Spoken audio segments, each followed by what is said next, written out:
Everyone joined? Not yet, one moment. I'm not.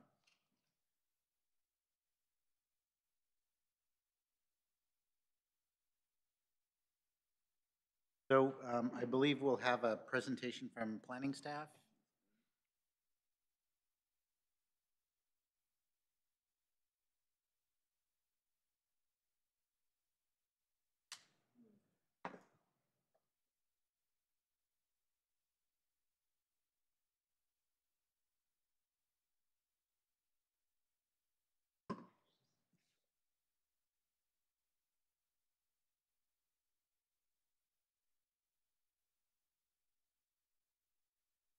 There.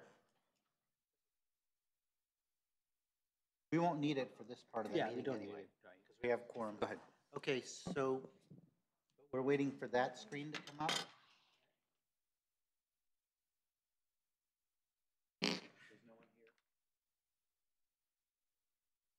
Yeah. Yes, so, I mean, I think you can proceed for the study session without the screen for right now, since it is just presentation, and we have the PowerPoint presentation available. Okay, could staff please start their presentation?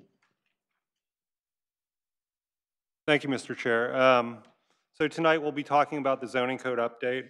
The purpose of the study session is to provide an overview of the zoning code update process, talk about the stakeholder input we've received so far, and receive Planning Commission input on the proposed changes that we're looking towards.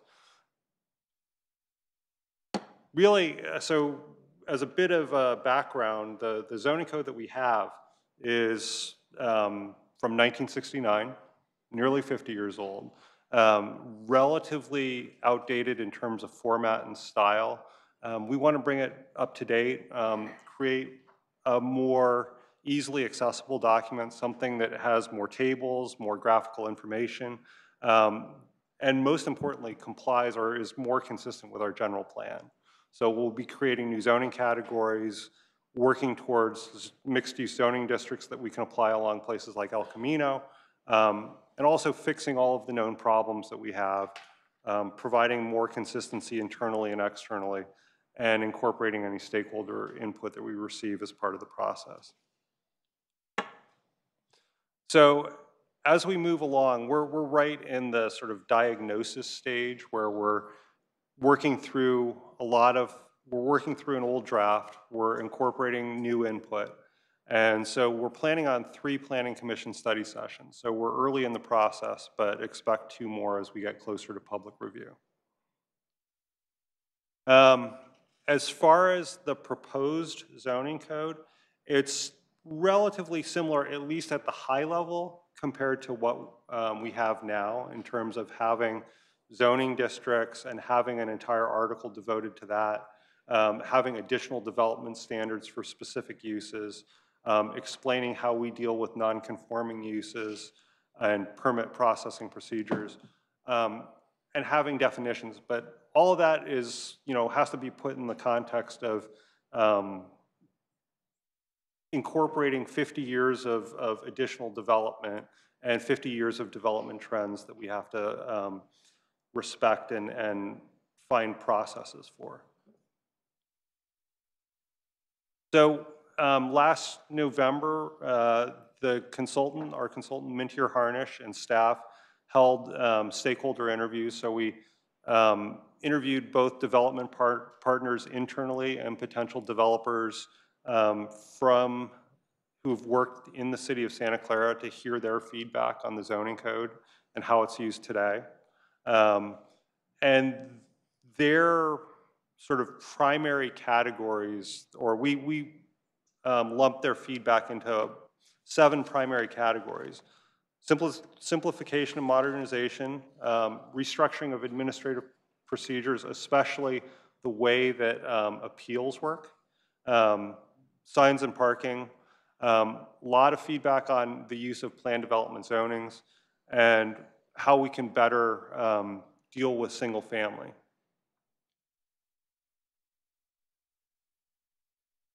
So as far as simplification goes, a lot of that has to do with incorporating clear graphical standards or clear standards that can be shown graphically to do things like just making the document read in plain language as much as possible, trying to use illustrations where we can to help flesh out the language that we have. So as part of restructuring our administrative procedures, one of the things that we really want to do with the zoning code update is to restructure our architectural and site review process. And I know some of you planning commissioners have been on the architectural committee, and we have to, our current code requires all projects to go through the architectural committee process. And, you know, just by sort of procedure, we're separating out the simplest projects that we feel can be dealt with at a staff level. That should be codified. That's one of the big areas that we need to update our code with. We're working through ideas of how the architectural committee process relates to planning commission and city council, whether it should come before or after, and what the makeup of the architectural committee should be. We really want to modify the multiple appeals process, trying to just give a single appeal between, if it's architectural committee to planning commission or planning commission to city council. One thing that the planning commission doesn't typically deal with, but we've dealt with extensively, or staff has dealt with extensively, is what's called the minor modification process. We'd like to make that, we'd like to create a process that where we don't rely on the variance findings that we currently use. The variance findings that we currently use for minor modifications relate to hardship and unusual conditions on the lot. And we want to have a minor modification process where we rely more on, is this compatible with the neighborhood? And we hang our hat, when we make findings, we hang our hat on that rather than hardship relating to the lot. And we want to reduce, you know, have a better, clearer zoning code that helps us to reduce processing timelines. Can I interrupt? Sure. Just a clarification. I think you said every project goes through the architectural review process. The zoning code calls for that. And as, you know, by procedure, we have some projects that we do not refer to architectural committee. And this is a long-standing process. And we need to codify why we don't, it's too overarching that need to go through the architectural committee process, and we need to rectify that in the code. So what you're saying is that the code calls for that, but we haven't been following it. Right. Okay. Just to clarify, Mr. Chair, the City Council has the authority to delegate certain tasks to other bodies. So while it says that the Architectural Committee shall review, the City Council has delegated it to staff in specific circumstances. So just to bring us back from the brink, we're not breaking the law here. We're going to now more expressly lay out the current practice. If I can just add also, because I was looking for another policy document, I ran across the initial one that was written by Jeff Goodfellow to the council to expressly request that a certain level of architectural review be allowed at staff level. So that was a standing policy, and that's why the smaller projects were able to be approved over the counter administratively. Having served on architectural review, I approve of that. And even with council policy, still better to have it codified. Yeah. Another area of interest, especially also from the Planning Commission, has been changing the parking standards, coming more into the 21st century as far as things like how much parking is required for land uses, whether or not we use compact parking or whether we go to a unistall. How much EV parking should be provided on especially commercial and industrial sites, also residential, and using illustrations to help especially relate landscaping to parking so that we get, we reduce the heat island effect from parking fields. So with plan developments, this has been an area of interest for a lot of the public, just making the zoning code the plan development process to a lot of sort of lay observers seems like an out from the standard zoning districts. And we want to make zoning districts more relevant and rely less on the use of the plan development process. One of those things that's on our list of things to do with that is to create reasonable zoning standards that allow for townhouse development, for instance. That's just one thing that we really don't have the ability to do within our current zoning code.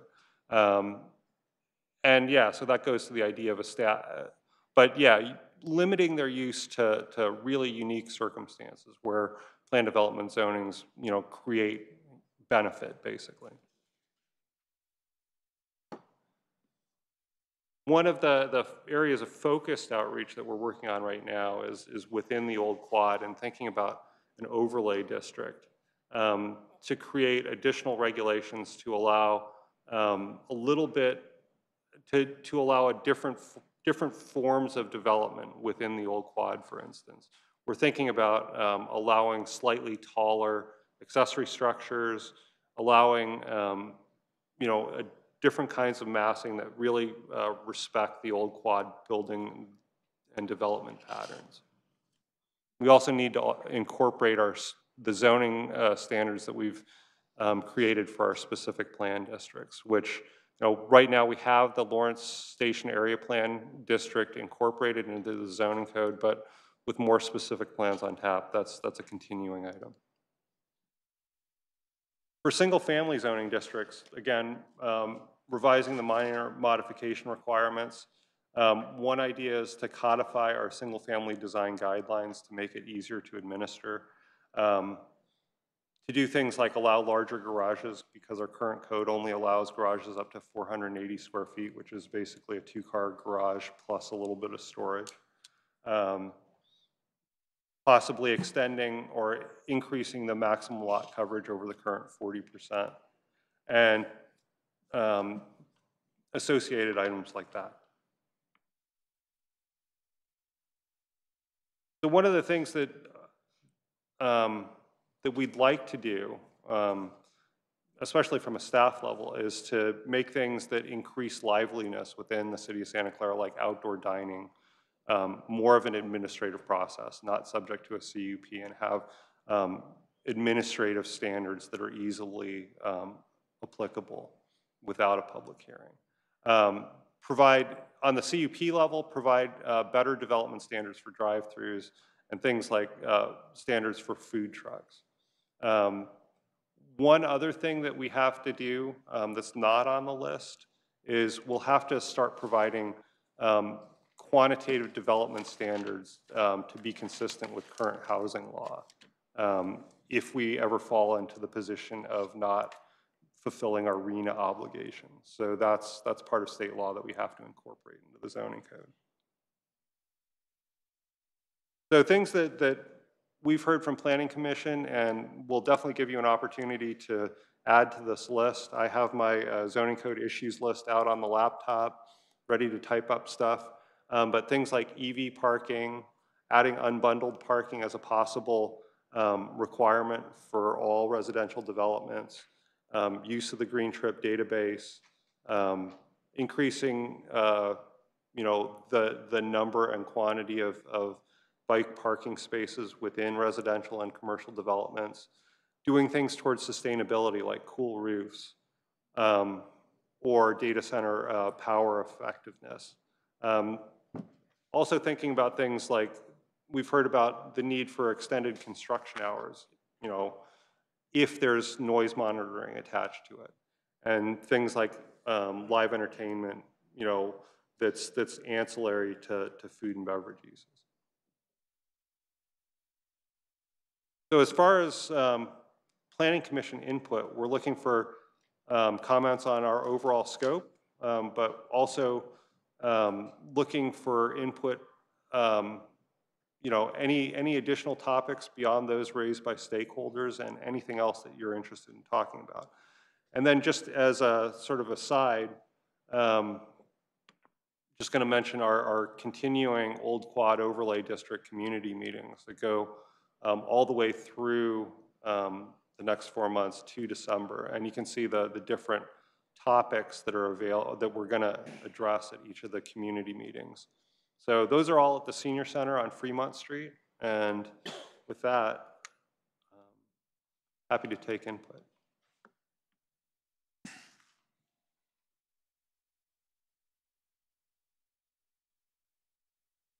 Okay, does anyone have any questions of staff? I haven't seen any Is the hands go request up to here. speak working? Yeah, you press the request to speak button here. Oh, Did too. unfortunate. I'm logged in, and let me see what happens if I hit the request to speak. It lights up, it says withdraw request, but it doesn't pop up anything. Don't know what to do.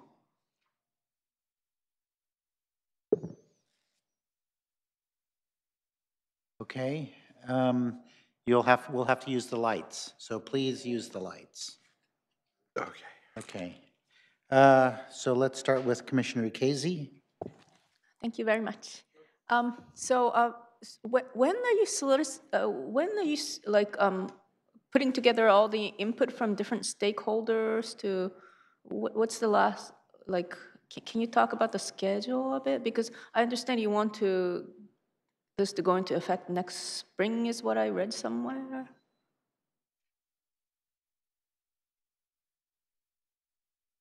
Thank you. I think that our schedule at this point is about another year before we adopt the zoning code update. Oh. But, so next summer. Oh, But yeah, we plan to have outreach meetings over the next 6 or 8 months. We do have a stakeholder summary report from the November summary or from the November stakeholder outreach that was with your packet.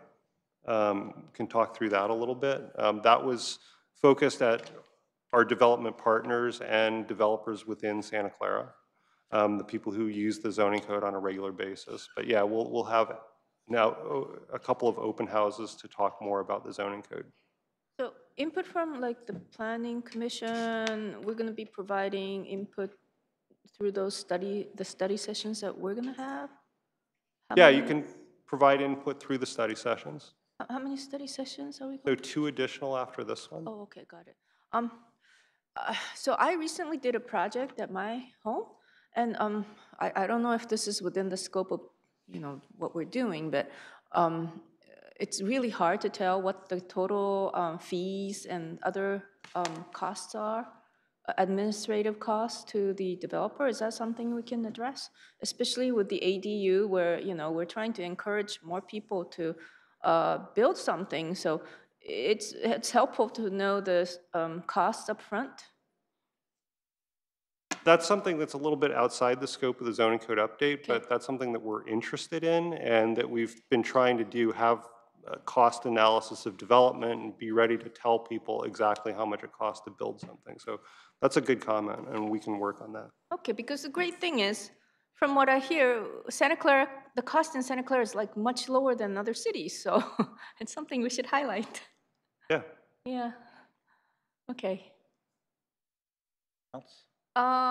One thing, I mentioned this briefly in the previous meeting, but I learned this from the way San Jose does it, but like in a lot of recent projects, the developer asks for fewer parking, citing like a parking study, but instead of, doing this on an ad hoc basis, like what San Jose does is they have a ordinance that says, you can reduce parking for certain commercial properties by 50%, but you need to do certain TDM and prove that you reduce the traffic and hence the parking requirement by 50%. So maybe it makes sense to formalize it because we're going to get more and more of these requests. So your comment is to, instead of doing parking studies and reducing parking through, through that process, just have an across the board, if you comply with certain TDM measures, you can reduce by 50%. Yeah, and they have it in San Jose, they have detailed requirements for each type of development. Okay. Thanks. Your light over there. Commissioner Salem. So as you redo the map, are you going to be able to provide a digital version of this that can be drilled into even down to the plot? So we can know exactly which plots are landing inside of which zones and Yes. PDF style, something that has a greater depth of resolution. Yeah, so there will be a GIS version of the zoning map. There is one available now through, I think it's called Map Santa Clara. Yeah, we will have that available. Okay, and will you be able to have an overlay of pending or upcoming zone change requests? At least on the single-family level, it's unlikely that one of the things we're striving towards is to not change single-family designations. So if you're within a single-family district and it's R16L, that's going to remain, and we're trying to keep the development standards as much as possible the same from this iteration of the zoning code to the next. So Interesting, because we're going to be hearing requests on that apparently tonight. okay. So, No, I would just say the only exception to that is in the old quad, we're proposing an overlay, which would allow for some additional considerations related to, historic homes and just the unique character of the issues that they're facing there. yeah, as long as we don't get into a Swiss cheese zoning map from all the individual exceptions that we've been considering, that would be helpful. Yeah. And Commissioner Salem, as you see some of our specific plan areas, such as the Lawrence Station Area Plan, the El Camino Real, and the other ones, they will have their own zoning district classification. So as we have the Lawrence Station Area Plan zoning district, and it allows for whatever uses are agreed upon and the Planning Commission and City Council and stakeholder input with that final document. Same thing will go forward for the Patrick Henry or the other specific plans. So we will not need zone changes under that basis. So the projects will conform after the specific plans are adopted. Okay, so I'm thinking also along the lines of, I guess, the upcoming project on Pomeroy that has stirred some furor among residents near near the Seas Candy, in El Camino and Pomeroy. Yeah, that one though is not in a specific plan area, except for one part of it is off of the El Camino Real specific plan, but that was a pipeline project, which I'll explain later on, so. Sure, also the other Pomeroy project that we all enjoyed so much with the Eichler development. So there are instances of this case where, even as you said, you wanted to stay R1, but we're making exceptions as we go, and I'd like to see how that lays out on the zoning map as the map evolves to find out where new changes to the zoning are happening in relationship to the surroundings. Okay, so then that would be done basically by overlaying the zoning map, the current zoning map with the general plan, because anything that has a general plan that's inconsistent with the zoning would be subject to potential change. And I think that's what you're looking for. Yeah. Pomeroy itself is not part of any specific plan, the majority of it. Yeah. So those would be identified as areas that would be potential change that shows higher density. So we could certainly look into that. That would be really helpful, just to understand both the current, the direction, and and compare it against the general plan to see how we're evolving to the overall new plans. Sure. Right, to highlight areas where we're expecting to come into consistency with the general plan. Okay, I don't see any other lights, so I will dive in. So I read the stakeholder report, and I noticed in there that there was some consideration of the form-based codes, and that's not highlighted here. I'm wondering what your thoughts are. So we've been talking about it, especially in relation to El Camino, and we have it as a work plan item within the El Camino specific plan. So we will at least address it and try to see, how we can use form-based codes to better regulate development along El Camino. Part of the problem, very honestly, is trying to figure out what works on El Camino. And maybe there are, form-based might work within the regional commercial areas where we're planning on having nodes, and our idea of form is a little bit more settled. But in the sort of connective areas, which are currently zoned community mixed use, that's not so settled. And something like horizontal mixed use might be actually better. And in that case, a form-based code might not actually lead to the right solution. So we're trying to work through the issues, and very honestly, the people who have the sort of technical expertise with form-based codes are working on the El Camino specific plan, so we're going to tap into their knowledge also. Oh, very good. Yeah, because it seems like, I heard of this concept at an APA conference, but then it seems like along the Grand Boulevard, there are people looking at that as well. So, okay, so I had some things that I saw that were missing. Stacking density bonuses, Okay. micro units, tiny homes, prefab homes, supportive affordable housing, and then I sort of have this idea of some flexibility of the zoning, and maybe there's another zoning type that could be added along El Camino. The fundamental problem that I see is that the lots along El Camino are very shallow, and that makes it difficult for a developer to do a good commercial project there. And one example is, if you know the Smart and Final, and on Scott and El Camino.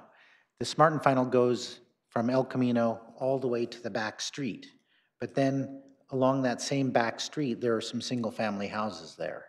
And the fact that they are not, say, allowed to switch to a commercial means that the developer is going to be dissuaded from, offering top dollar to those houses, those owners, and then building a better, more profitable project for the developer. You get into these Silicon Sage type developments along El Camino, which not very many people like. So I'm trying to figure out if we can have some flexibility along El Camino to create another zoning type that perhaps these single-family houses, especially if they're right next door to commercial, could be allowed to be commercial, community mixed use or whatever, I think is one So are you designation. talking about extending the general plan designation backwards off of El Camino to have community mixed use? Correct. Okay, so that's, okay, so more of a general plan issue and more of like how to create compatibility between the El Camino and the surrounding. To me, it sounds like creating compatibility between development along El Camino and the surrounding neighborhoods. Well, my thinking behind this is that we want to have vibrant commercial along El Camino. And sometimes if you have these shallow lots, the developer doesn't want to put commercial there. And if we could have a bigger lot, a deeper lot, then you could have, because what happens is fundamentally the residential subsidizes the commercial. If you want to have a little restaurant. So you have to have enough residential there to subsidize a nice little family restaurant on the bottom floor. And you need to have a deeper lot to be able to do that. And I'm just trying to figure out how we could fit something like that in. And this example of Smart and Final is an ideal place because there's already commercial going all the way up to that street on that part of it. But the other half of that street has single family on the south side of that street. So, Chair Jane, we are going to take that specific request to the next CAC for El Camino to show that proposal. And then there's been another development interest that's not like immediately in the El Camino Real specific plan as it's currently laid out, but as one block away from that? And should we expand the boundaries? Because it's really about expanding the boundaries of the specific plan area, which implications for the general plan. So I think we want to incorporate that particular, opportunity for the larger group to kind of weigh in on. Because that's a good point. There are some other individuals who may have different opinions. So we want to propose that formally. Of course, yeah, absolutely. Yeah. And in general, the way that we've dealt with compatibility issues in the past is we have transition policies within the general plan, not in the zoning code, but we want to try to codify some of those transition policies back into the zoning code. Things like stepping back the mass of commercial uses when close to adjacent residential. But yeah, it sounds like you're sort of switching the paradigm a tiny bit and trying to create additional compatibility for more lively commercial. Yeah, just to have, more viable, I don't want to have closed storefronts, unviable commercial. Right. Council has given direction that we want more commercial, but it has to be financially viable, So, okay. Commissioner Jane, as Rena mentioned, there would be potentially other opinions because I'm just saying our experience with some of the developments on El Camino, that this would mean that the commercial would be closer to the residential that's remaining, so that's one issue. And also, in case someone doesn't want their property, say, rezoned for the specific plan purpose, or they're really not interested at this time in supporting the change to the general plan or whatever to make that low-density residential convert to something other than that. The other option is to consider, I worked in another jurisdiction where we had the same problem with shallow lots, and we actually created a development standard that said by the lot consolidation, and it was a sliding scale, that as you started consolidating lots, you got increased density, so there were density bonuses, and it basically incentivized consolidating lots and making it served the same purpose that you're talking about. It allows for logical development and more intense development and better site layouts if you can combine lots, and that's one of our goals. And so conversely, you'd make it more restricted the smaller the lot is to basically discourage development on individual parcels and to encourage that consolidation. I agree. I saw also that the stakeholders had, some priorities that they identified. Zoning code simplification seemed to be the top, but then the periodic review of conditional use permits. Right. And it seems like that could be ministerial, that if there's no complaints at the police department, it just gets automatically approved. I don't see that it has to come to us, but. Well, and maybe we should, this is something that we can at least take the temperature of you all at this point. Does it make sense to, if we know that this particular CUP or this particular restaurant is a good operator, should it be something more like a note and file report that doesn't even show up, again, at the Planning Commission in a public hearings process? I didn't understand the comment in the stakeholder meeting saying that these periodic reviews are discouraging people from coming to the city and proposing projects. That doesn't really make sense, but that's what it said in the stakeholder. And then, of course, so one of my pet items is that I would like to see, and this is what the stakeholders seem to indicate, was that they would like to see a trained professional, an architect, on architectural review to get better projects, more aesthetic buildings. So, and then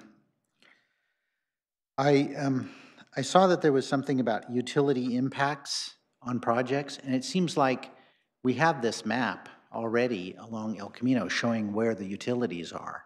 So before we start a project, there should be a survey or there should be a database of where the utilities are so that you don't have to go through, some, I guess, complicated EIR for utility impacts. Because I think I saw a document showing exactly where the utilities are and where we could put trees and where we can't put trees. And I saw that in the El Camino Real specific plan. So it seems to me that we should have that database for every project. I don't know. I don't know. Okay. And then I think that the tree sizes, that was also in the stakeholder, should be based on the width of the street, because we're trying to provide a canopy. So if the street is, 6 lanes, 3 lanes in each direction, then you should have 75-foot trees. But if the street is only 40 feet across, then you can have smaller trees. And then I like that, the consideration of the more EV parking. I think we need to have some code or something about EV signage, because that's a big problem. Where the EV parking is, how long you can park there, those kinds of things. And then the other thing about parking, I like the unbundle, but is there any provision for if you're on a surface lot to provide lifts? I mean, they're doing that all over the world now, in India and so on. You could raise cars up, and get more parking. So to allow stackers, Yeah, and exactly. that's something, yeah, that's something that we should consider. Because I see parking as something that will eventually go away as we get basically autonomous vehicles, and basically there would be no reason to own a car, because you just order a car and it shows up in 2 minutes and takes you where you want to go, and you don't have to find parking. So if we can somehow allow stackers, and then when parking goes away, then we can get rid of the stackers. Yeah, and so allowing stackers seems like that would be a development standard where we specify how big a car stackers have to accommodate. I imagine something like that. And then finally, there was an issue that came up at the last meeting where someone was putting up a sign, and there was lights shining on the sign, and the applicant didn't seem to know about spillover of the lights causing light pollution. So I would like some sort of consideration about making sure that you have cutoff lights so that you don't spill light off and create light pollution for astronomers. That's all I had. Thank you. So now, let's see, we have Commissioner Chahal.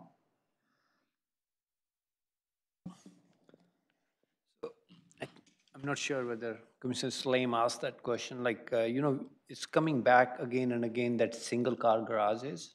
Are we taking care of those so that we can put it in the zoning code? They don't have to come back for a particular streets where the width is so and so, like 55, 50 front.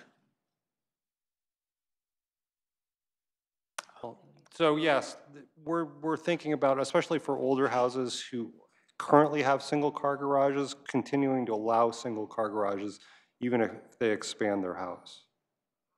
And I like Serge being on planning commission, he can ask so many of our questions too. Yes, and Commissioner Chahal, just so you know, under our updated non-conforming use ordinance that was done maybe about 5 or 6 years ago, maybe a little bit longer, there was an amendment to allow expansion to non-conforming uses in a conforming manner.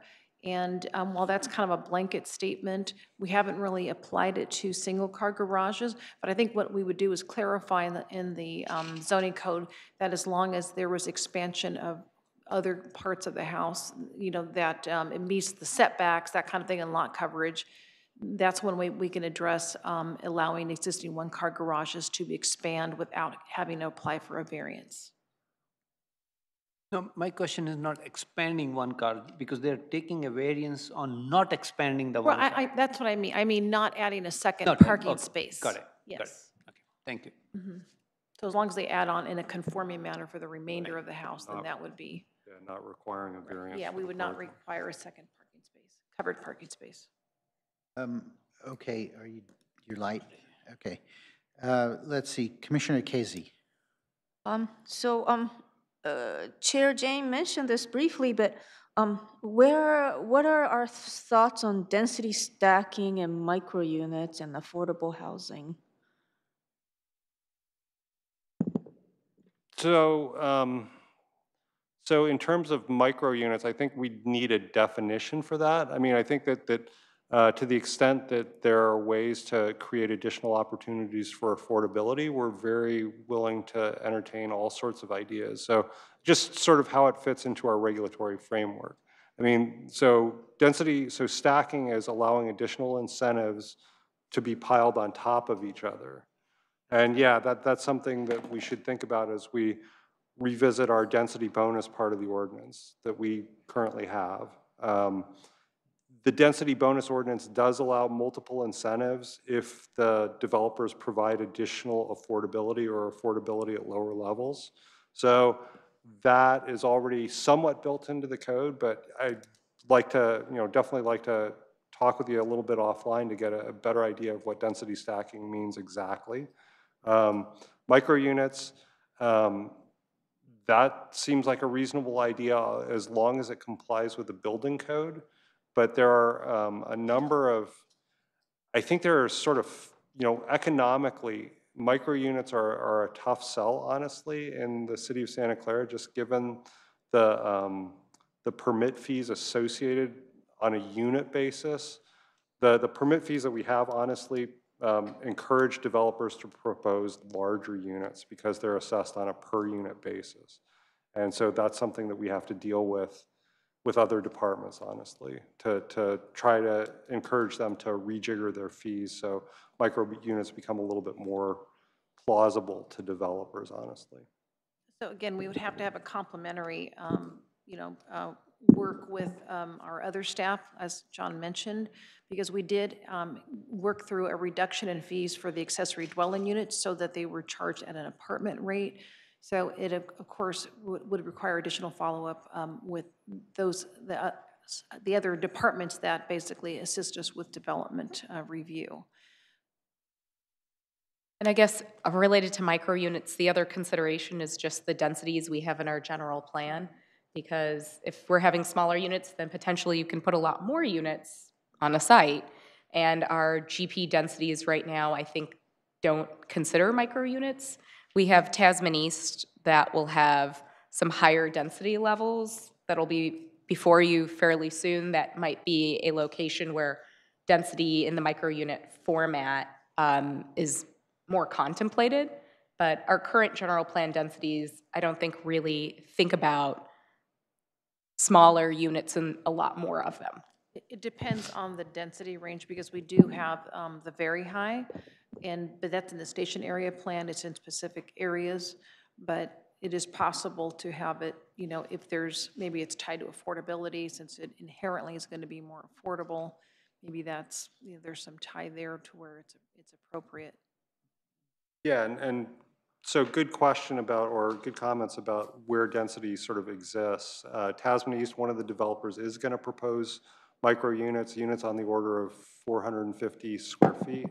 And yeah, the Rena's kind of question is comment is that our general plan doesn't offer many opportunities for real intensity. And so that might be a question as we get towards sort of talking through the El Camino specific plan, for instance. Is that an opportunity for additional density? Or is it really the focus areas, the specific plan areas like Tasman East and Freedom Circle? I just wanted to follow up on the density stacking. I think I've heard Commissioner Jane mention that, and others, whether or not, since we allow density bonuses based upon criteria such as LEED, gold, if there's innovative design, or if there's affordability, additional affordability in there, rather than currently under the general plan, it only says you can use one density bonus per project, where this would be a change to allow for aggregating those density bonuses in order to apply them to a project. So right now, that's only mentioned in the general plan. So I don't know if we need to do something to update the zoning code to include that, or we're looking at the general plan amendment to change that language and say they can be aggregated under, those, as long as you're implementing one or more of those development standards that are considered a benefit, considered a public benefit in some way. Okay, thank you. I have more questions. Okay, sure. Okay, so the stacked parking structure, I heard that regular parking space in our city costs between 40 to 60 grand. I've heard different figures. How much does it cost to build those stackers? And does it reduce the overall cost of parking, or does anyone know? It does reduce the cost. I think that's why we've been approached by developers to use them. But what it is, I don't know. Yeah, Okay. it reduces the cost if you're building structured parking, obviously, but yeah, I don't know the increment. So we've been talking to Commissioner Jane about a study session on parking for all of you, and we're planning on that at the end of November. We're hoping that we'll have some experts who can talk about specifically the costs of parking spaces, and we'll ask them to look at giving us some numbers on like the cost of stacked parking, not just single layer parking. That sounds really good, thank you. And last question, so when are we gonna have the additional study sessions? Like approximately what months? Probably the next study session would be in the new year, and then a later study session probably as we're getting closer to adoption, so I'd say late spring. Got it, thank you. Okay, Commissioner Becker.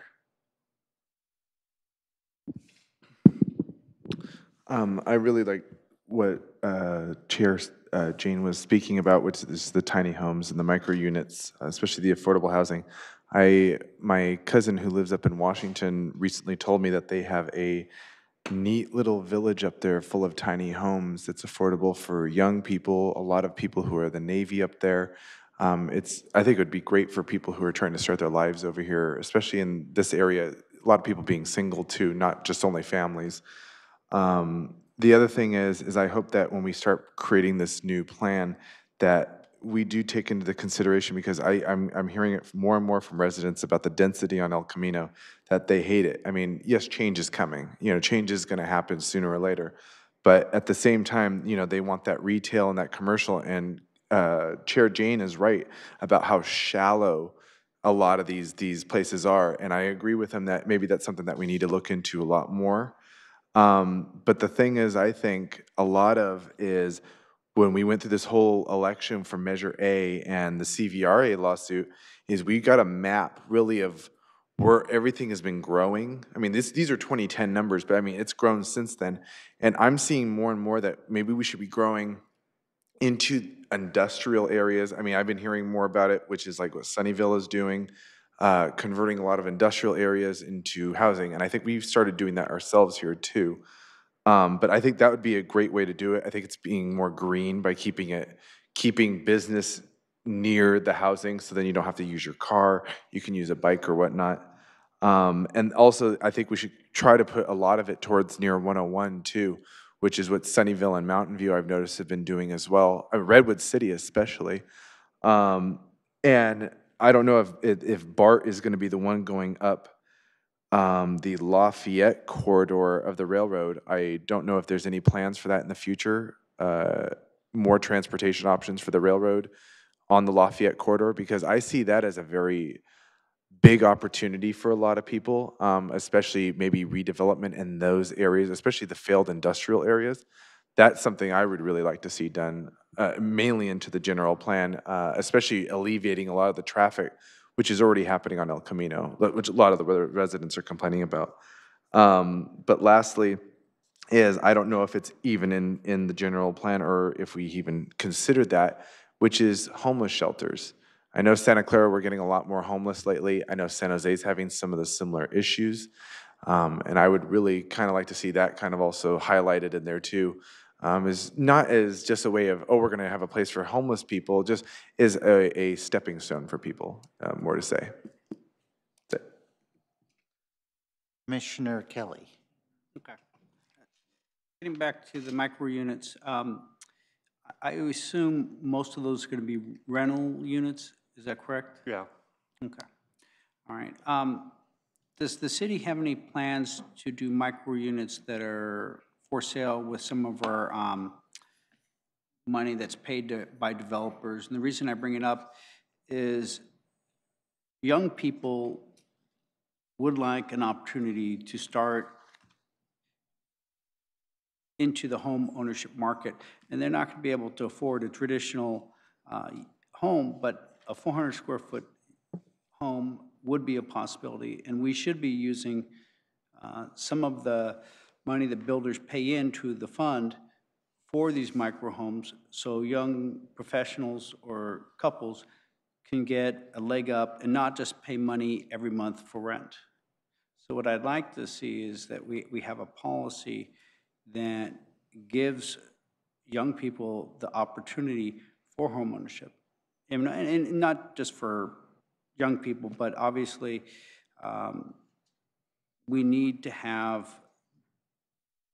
an opportunity for our young people to get into the housing market. And by doing it in a micro home for their first home, they can move on to a condominium or a townhome or a single-family home. And I think that's something that might exist a little bit outside the zoning code, but I think that's something that we can talk with our housing department about and how they're planning on using the funds that they collect towards affordable housing. Okay. So we now, with our affordable housing ordinance, have the opportunity for, well, the requirement for projects to either provide affordable housing or pay in lieu fees. We also have a commercial nexus linkage fee for a lot of non-residential types of development. And so this fee, this fund, is going to be used to develop affordable housing. And so we'll relay your comments about particularly for sale, not just for rental opportunities for smaller units, micro units, as something that would be preferred. We'll relay that to our housing group. Consistently, we see most of the affordable units being for rental, and I'd like to see more for sale. And if it's micro homes that allow people to get their foot in the door, then it's micro homes. And that's a really good thought. I've heard sort of anecdotally that affordable for sale is tough, just in the sense that a lot of times the people who are looking for an affordable house do not have the down payment to actually buy something. So affordable for rent seems like it's, so affordable for sale micro units might be a way forward. Thank you. Okay, Commissioner Salem. Yeah, I have a- If you could be brief, please. I'd like to open it up to public comments. Sure.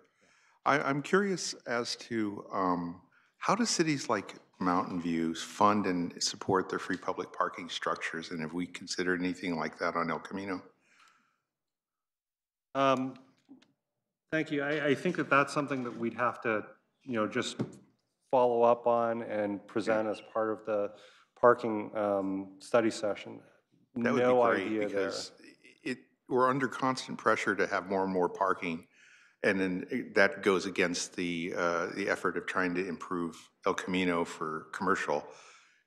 If we could aggregate the parking into a structure, even if it's city-owned and maintained with a taxed subsidy on the surrounding businesses, that would go a long ways. And it might be something that Mountain View has remaining redevelopment money or has been using redevelopment money in the past. They might really have some sort of public benefits district that overlays over the downtown where they can collect money, additional tax money that they use for parking, something like that.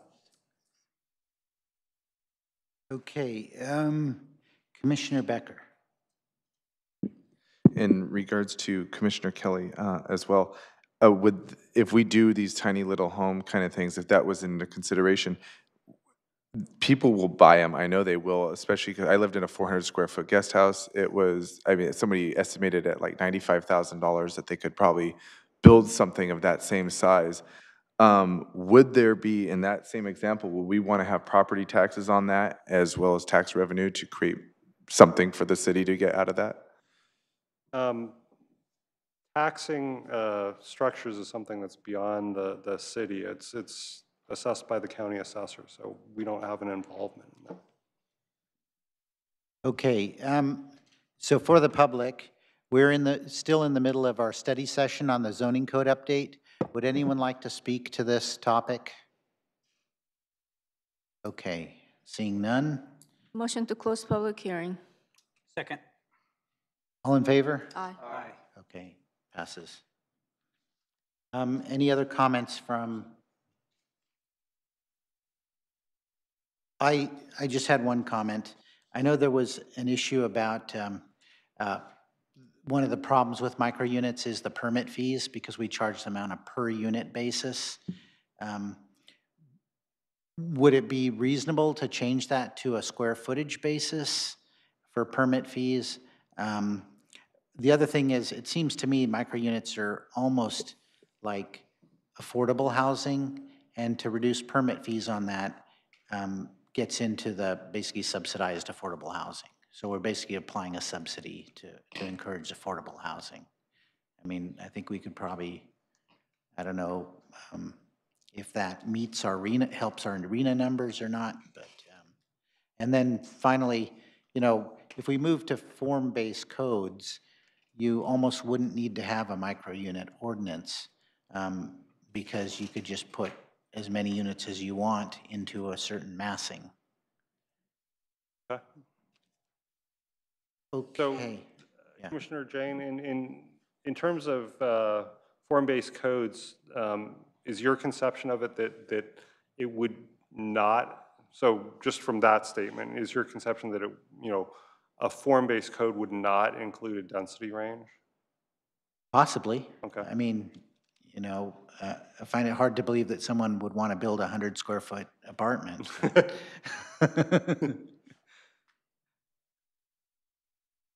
Okay. Okay. Any other last comments before we open up the general commission, planning commission meeting? Okay. All right. So I would like to call to order the planning commission meeting of August 22nd, 2018. Commissioner Becker, could you call the roll? I'm going to do that later. Commissioner Salome? Vice Chair Chahal? Here. Commissioner Ikezi? Here. Commissioner Kelly? Here. Chair Jane? Here. And Secretary Becker here. Okay, so everyone's here. All right, so I'd like to start with the Pledge of Allegiance. All stand for the Pledge of Allegiance. I Pledge allegiance to the flag of the United States of America and to the republic for which it stands, one nation, under God, indivisible, with liberty and justice for all. Okay, Commissioner Becker, could you read the statement of values, please? Yes. As we gather, we humbly seek blessings upon this meeting. May we act with strength, courage, and will to perform our obligations and duties to our people with justice to all. Let us seek wisdom so that we may act in the best interest of our people, our neighbors, and our country. All this we ask so we may serve our community with fairness and respect, putting their needs before all. Okay, thank you. All be seated, please. Okay. For the public, the copies of the current agenda and staff reports for each of the items on the agenda are available from the Planning Division office on the Friday afternoon preceding the meeting and available online. Printed copies are also available on the table near the entrance over there. Public hearings are conducted by the chair in accordance with the following procedures. The chair of the commission directs all activity during the hearings. All comments shall be addressed to the commission. Any item on this agenda may be continued to a subsequent hearing. Applicants will be allotted up to 10 minutes to present and justify proposals, following staff presentation of the item. Other speakers will be given up to 4 minutes, and the applicant is allotted up to 5 minutes for rebuttal of comments. No additional comments will be accepted upon the close of public hearing, although the commission reserves the right to direct questions to any speaker on any matter. Special procedures, time limits may be applied to any items as prescribed by the chair. Appeal of commission actions must be filed in writing within 7 calendar days. Okay, are there any requests from applicants, the public, or the commission for a continuance or exception for any of the items on tonight's agenda? Okay.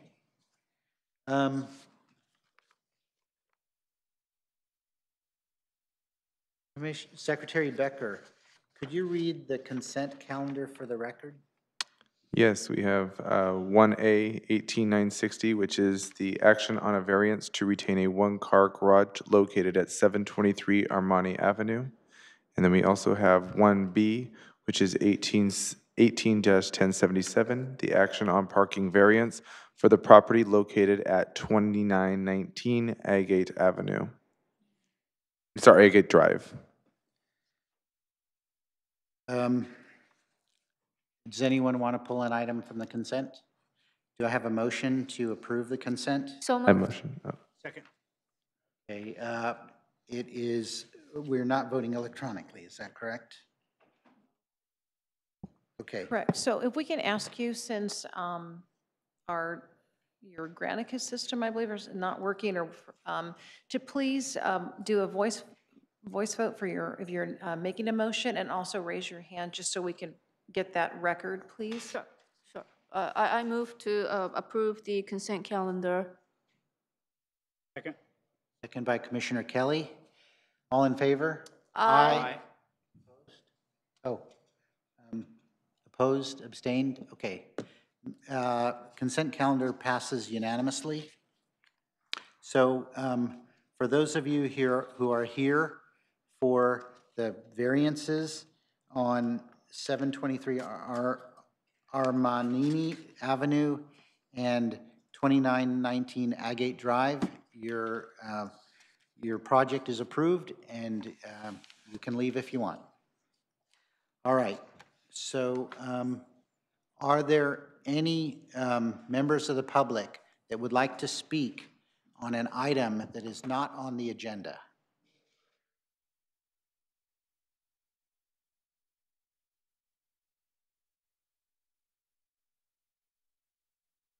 Okay.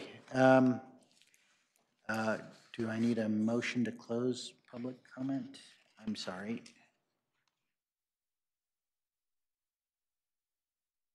Okay, so I don't see any. So we have a public hearing. Secretary Becker, could you announce the item? Yes, the item is agenda item number 2, which is number 18-708, public hearing action on residential townhouse project at 1530 to 1540 Pomeroy Avenue. The recommendation is approve alternatives 1, 2, and 3, which are in summary: adoption of the mitigated negative declaration and of the mitigated monitoring and reporting program.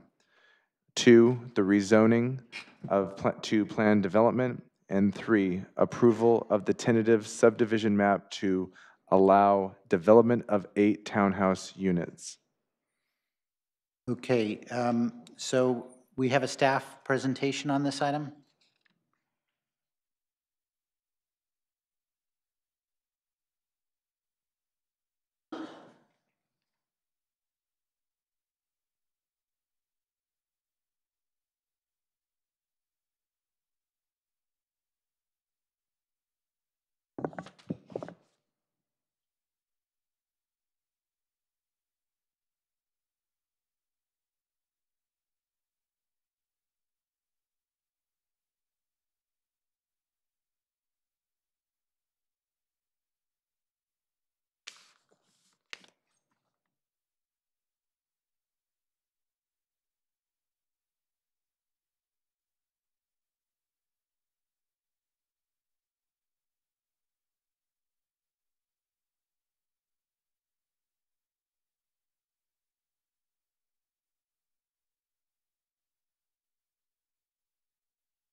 Okay, Chair Jane and members of the commission. So the application before you this evening is for a residential townhouse project located on 2 parcels, currently with the address of 1530 and 1540 Pomeroy Avenue.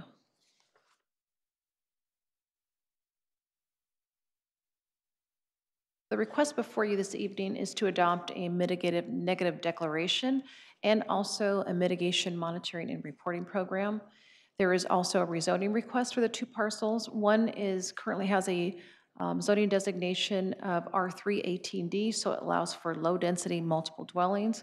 And the other parcel is zoned agricultural, and they are both requested to be rezoned to planned development. There's also a request to approve a tentative subdivision map that would allow for the subdivision of the parcels and to allow individual lots to allow the for sale project for the townhouses.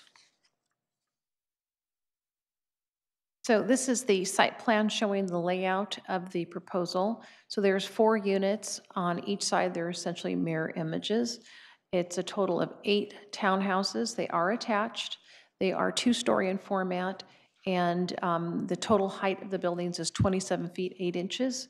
And our normal single-family residential height limits are 25 feet, so it's just slightly higher than that. When this project initially came to the city, it was proposed at a 3-story height, and because of the feedback from the neighborhood and looking for transitions, the developer was able to work out the design to reduce the height and make this a 2-story format, so it was more compatible and in line with what the single-family zoning district is adjacent to this. Each of the units provides 2-car parking spaces that are covered in a garage format, and there's a total of 3 guest parking spaces. Under the PD zoning ordinance, if that is approved, the required parking is 10% of the overall required parking, which is a total of 16 spaces, 2 per unit. In that, it says that 10% of that parking space should be available for guest parking. So that's approximately 1.6 parking spaces, but since each of the units has 2 parking spaces, they are providing 3 additional parking spaces, which is also in response to public comment about the lack of parking on Pomeroy Avenue. So rather than the 10% increase, this is a total of 18% additional parking than is required under the ordinance. So this is the front elevation showing what the street faces on the top view, and then the interior along these the driveway aisles to see that these are the front of the homes. So there's a total of 4 units on each side. And we did have them revise the drawings on, you see on the front elevation, to have street, basically porches, elements, entryways towards Pomeroy to give that appearance similar to the orientation of single-family homes along that block. As you can see, the zoning designation, there's actually 2 zones next to the CT commercial zoning district, which is along El Camino Real. The first parcel is zoned agricultural. It's a leftover parcel that was has not been changed since the original designation back in the 60s. But there is a general plan that's different than that designation, of course. Then the other one is zoned R318D. And here's the general plan designation. So the first parcel does include the community mixed use, the CMU, and it is within the El Camino Real focus area. The southern section, the 1530 Pomeroy, is very low density residential. And as you can see, this was the initial proposal, showed the 8 units, and they were all 4-bedroom, and there were 2 parking spaces. And to the right is showing the revisions to where there was an additional parking space added. The setbacks to the rear of that property were increased to 25 feet total. The last 4 units, both on the northern and southern side adjacent to the residential, were reduced from 4 bedrooms to 3 bedrooms in order to remove windows that were facing those residential properties to increase the privacy to the adjacent neighbors. And also the pedestrian walkway was included along the edges of the driveway so that there's safe passage to those units, and also to provide a walking space to the guest parking spaces as well. Again, there was a mitigated negative declaration that was prepared. The 20-day circulation period took place. There was 6 comment letters from the public identifying a variety of comments of concern regarding traffic, potential aesthetic impacts, and construction noise. The required mitigations identified related to air quality and other environmental issues was found to be less than significant. And so for that reason, because of the consistency of the project in terms of the general plan, we are supporting this project. It is a good infill project. It is in the mid-range of the density allowed combined between the units. A total of 11 units is allowed between the combinations of the 2 general plan designations, and the project is coming in as 8 townhouses, which is in the middle. The minimum is 6 units, and the maximum is the 11. So given the orientation, the size of the units, it looks like, this is a good infill project, as I mentioned, and comes in mid-range. So again, that's why we're supporting this.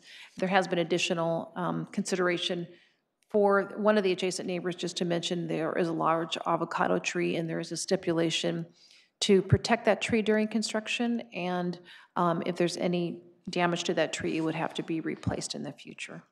So with that, I'll conclude and answer any questions you have. Commissioner Chahal. So I think there was a council guideline that we will not do any development approvals if there is a general plan amendments on any of the developments under consideration, right? Well, that was part of the consideration for the El Camino Real specific plan, but there's no general plan amendment proposed with this project. But I have a question regarding the 1530. If we look at 2 lots separately, right? The 1530 is a very low density residential. That does not fall under the El Camino project, or it's Right. all by itself. So if we take that into consideration, what can we build over there as per our general plan? Because as general plan and zoning, both are R1, what's that? R3 18D. So what is the possibility of building in 1530 only, hypothetically? I'm trying to find out. The name of the the general plan classification is a little misleading, because even though it says very low, it still allows multiple dwelling units based upon the lot size. So it is enumerated in the staff report. I just have to find my staff report. Because I read it, you can only build 2 units on that, if I read it right, as per general plan, as per the zoning allowed.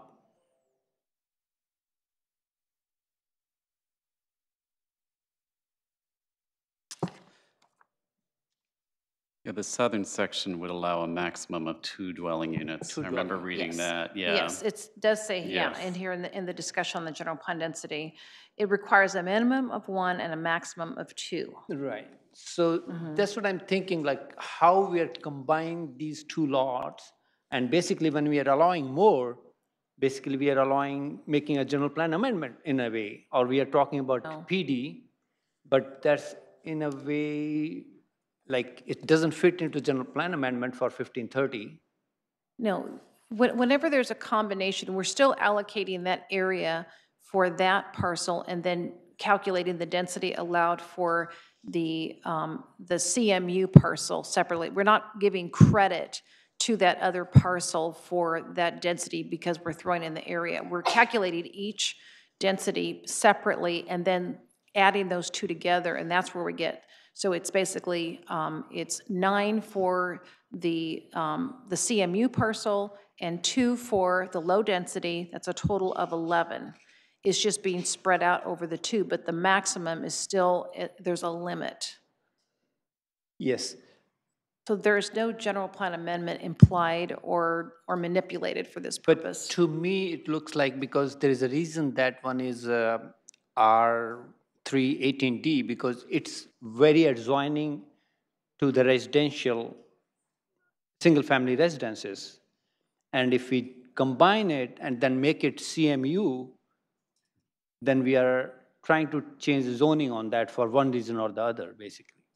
Well, we're not changing the general plan designation to CMU. Essentially, all it's doing is basically creating a PD, but implementing both of those general plan designations separately, but it's just in one project. Okay, so let me take a hypothetical situation. Like Chair Jan was asking, smart and final scenario, combining the back residences or changing the zoning on that. If you go a little bit further on Bray, the single-family residence is rightly about the business district.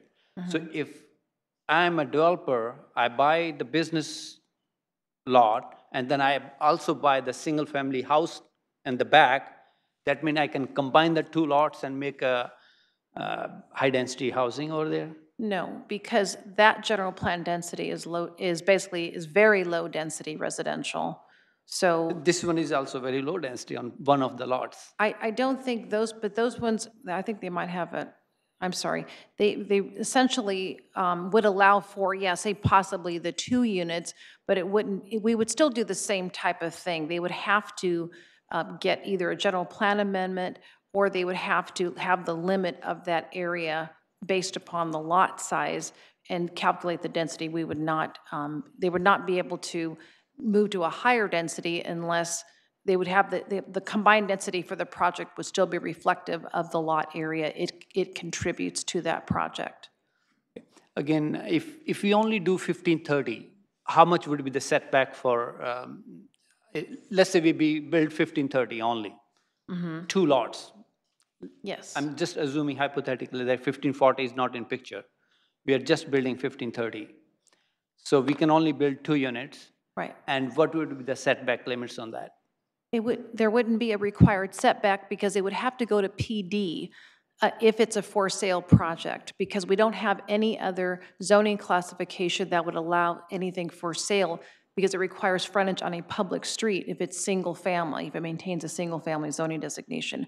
So you have to go PD, and under PD, the development proposes the setbacks. But we would normally ask for something like 15 to 20 feet, which would be consistent with, say, a low-density residential project. But this project also has a 25-foot rear yard setback.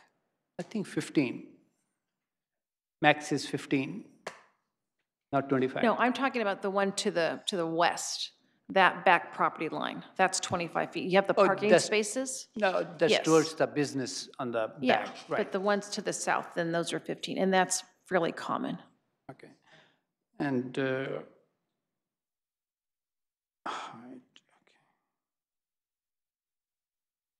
okay. Okay. So Commissioner Becker. Hi.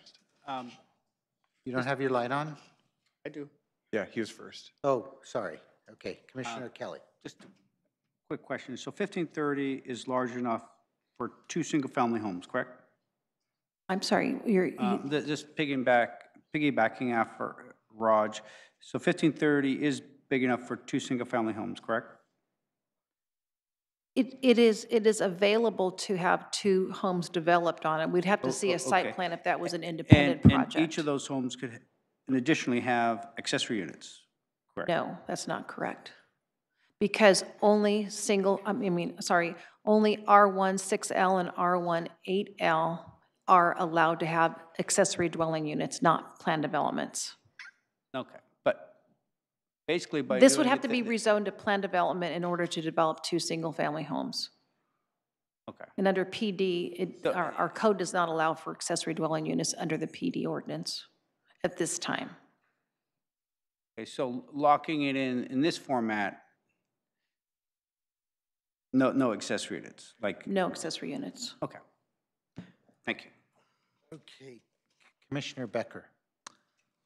So This is 1530, 1540, and then also based on a map on here, it goes to 1589. Is that the second residence on one of the 1540?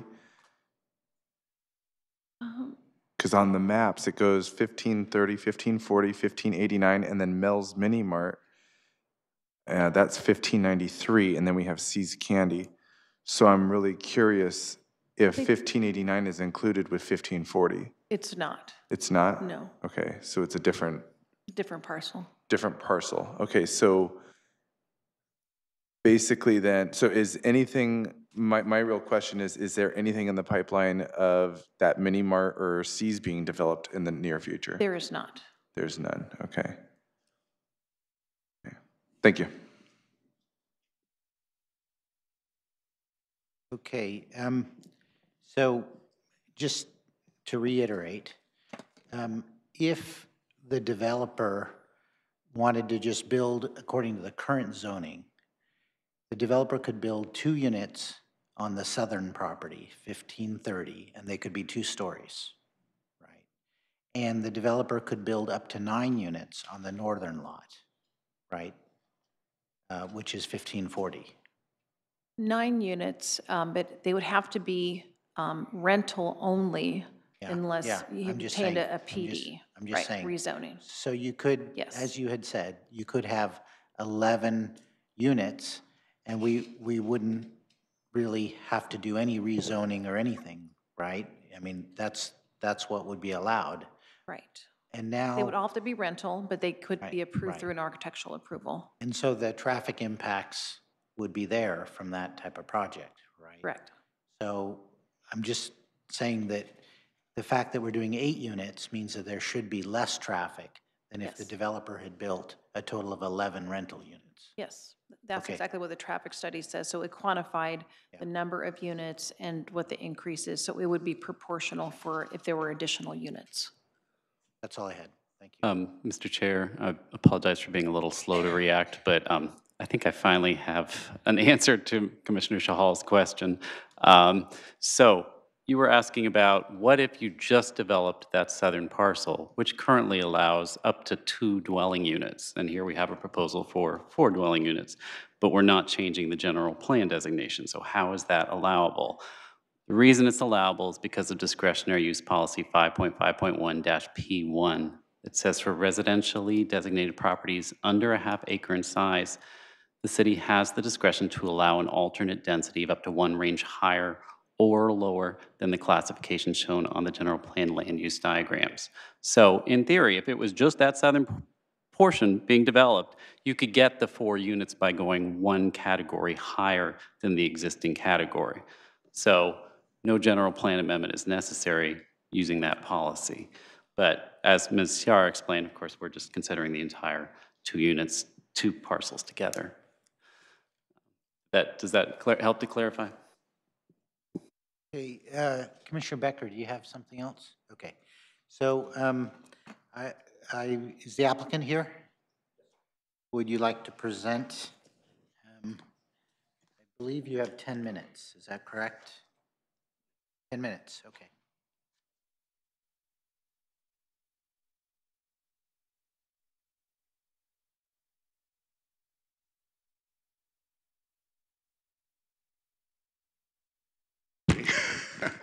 It's better now. Good evening. My name is Omid Shakeri. My address is 2898 Joseph Avenue, Campbell, California.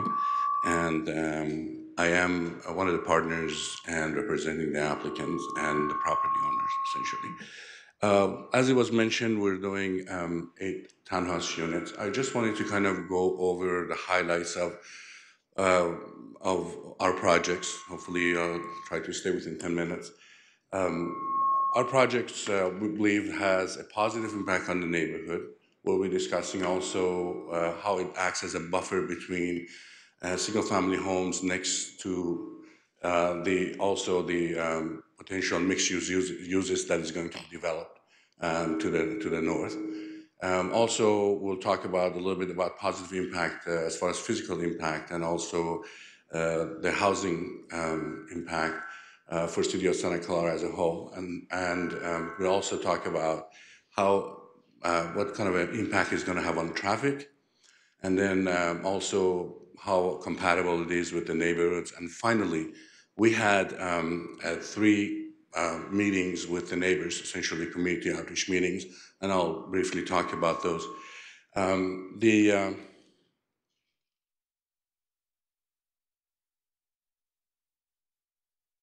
Not moving, is it, am I doing something wrong?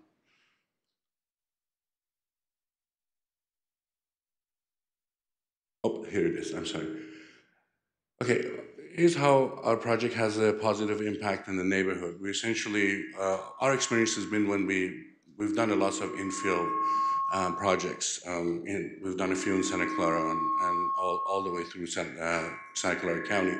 And what we found is that once we finish with the projects, it improves the property values. Therefore, the neighbors get encouraged to revitalize, upgrade their houses. This is an older, very old neighborhood, as I'm sure you're familiar with.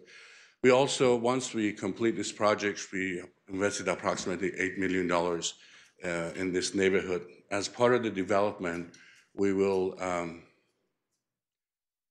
be installing a 300-foot main storm drain along El Camino. If you look at the plans that we have, it's depicted in red.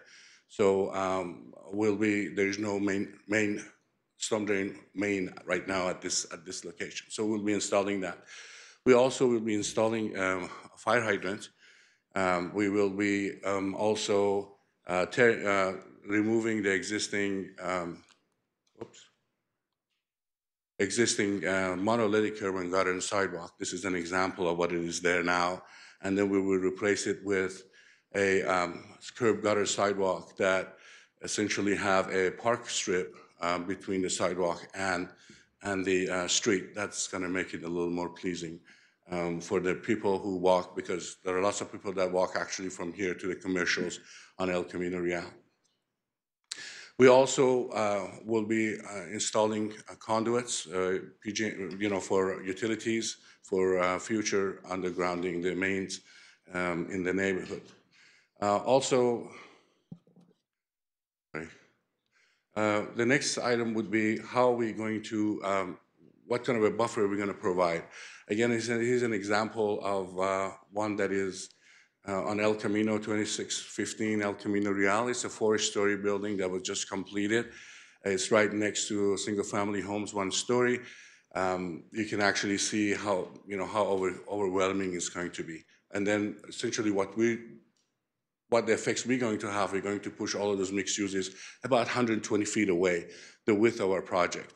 And we're going to have 2 stories. It's going to be a nice, essentially, transition between the larger intensive uses than the single-family residences there.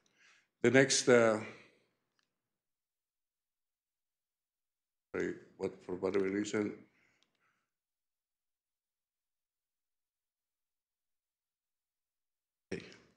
and here's another one that is actually shows the bird-eye view of the same development. It's about 50 feet away from the single families that is on top of the picture. The next item is how it's going to physically impact the city of Santa Clara. I'm sorry. We will be paying approximately $500,000 in fees. That's park fees, school fees, storm drain fees, sewer fees, building permits fees, etc. Also, collectively, these new homes will have significantly more values. Therefore, there will be more property taxes collected, which essentially the city of Santa Clara will receive about 18% of it. 38% will go to the school district. So again, that's how it. That's essentially has additional funds that come to the city and to the school district. The next one is the traffic. How minimize the traffic studies. Essentially, the initial study that was prepared extensively discusses the traffic impact we have and found there is no significant impact. In addition to the discussion, I just wanted to raise a couple of issues. One is we are at the edge of this neighborhood. We're about 2 lots away from El Camino Real. Most of the traffic that is going to come from this development will turn on into El Camino Real and go wherever they're going. In addition, we are very close to the bus stops, the transportation nodes. This is bus number 22, which goes all the way from Eastridge Shopping Center to the Caltrain in Palo Alto. So there is another one, 57, bus 57, which is about 5-10 minutes away. The stop is about 10 minutes away walk from our project, which goes from West Valley College all the way to the north of Santa Clara to Great America and Levi's Stadium. And then also the Caltrans is within half an hour walking distance. So people here don't necessarily have to have cars. We're so close to the public transportation that people can use public transportation to go wherever they are. If they want to go to Safeway, Safeway is about 10 minutes bus ride on El Camino Real. So they don't necessarily, we believe that the traffic generated from this project is significantly less than similar projects in other locations. Comparatively with the neighborhood, I think what we've done is we used the exterior material, similar design, similar forms as what's there, and try to be as comparable as possible. And then finally, we've made several changes to our project as a result of 3 meetings that we have with the neighbors. As Ms. Shar indicated, our original plan had 4 buildings, 15 feet away from the rear property line. After meeting with the neighbor, actually, first meeting, 2 other neighbors showed up. The gentleman who lives behind us expressed concern that the buildings are too close to the property line. So what we did, we changed, we went back and revised the plans. We attached the buildings together, increased the parking setbacks to 25 feet. We also added additional parking. So we had 2 additional parking. And as a result of our second meeting, again, the same neighbor who lives behind us expressed concern about having parking too close to the fence line. So we removed one of the parking spaces. We also prepared the landscape plan and provided lush landscaping, lots of shrubs for screening purposes to address their comments. Also, at that second meeting, there was a concern from the same neighbor that with regard to the trees that we were removing. We hired a arborist. We prepared an arborist report, and arborist report indicated that the trees here, the conditions are not very good. They're okay to be removed, and also discussed the avocado trees that is on neighbor's property and recommended mitigation measures to preserve it. And then in final meetings, again, there were some concerns from the same neighbor regarding number of windows. We have 4 bedrooms in the old plans, and we changed those. So we went back and revised the plans, and the circles show that we have only 3 bedrooms in each unit. We eliminated any of the windows from the bedrooms in the back. Also, any windows that are there are for light purposes only, and they're about 5 feet away from the floor. So essentially, there is no visibility to the neighbor's property. So in conclusions, we're excited. I think this is a good project. Our specialty is infill. We believe that this location, where it is going to encourage more public transport ridership. It's going to be a good addition to the neighborhood. And we appreciate if you recommend the approval to the City Council. This concludes my presentation. If you have any questions. Thank you. Any questions for the applicant? Okay, Commissioner Kelly. Okay. In the garages, are you going to have any like overhead storage? Yes, there will be an overhead storage. In addition, what we will have is provisions in the CCNRs that all garages to be kept clean and available for parking 2 cars. So people won't, use it as a storage. Okay. This is a very standard, actually, conditions that we always put in our CCNRs, just to make sure. And then there'll be a signage for the guest parking, that's like saying guest parking? Yes, there will be signage for guest parking, So and we the- would limit it to 72 hours Okay. maximum. Perfect, thank you. Okay. I'm sorry, I didn't take a look at it. What is the width of the sidewalk in front of the property? The sidewalk is, I believe, 6 feet Okay. along so- the property line, right? Yeah, Am I along correct? the, Yes. along Pomeroy. Yes, it And is then you 6 have the feet. parking strip for the And the trees. Yeah. parking strip, yes, the parking strip, I believe, is about 5 feet. Okay, very good. Seeing no other questions, I'd like to open it up for the public. I have 2 cards here, which I wish I didn't misplace. Yeah. Oh, I'm not using the screen.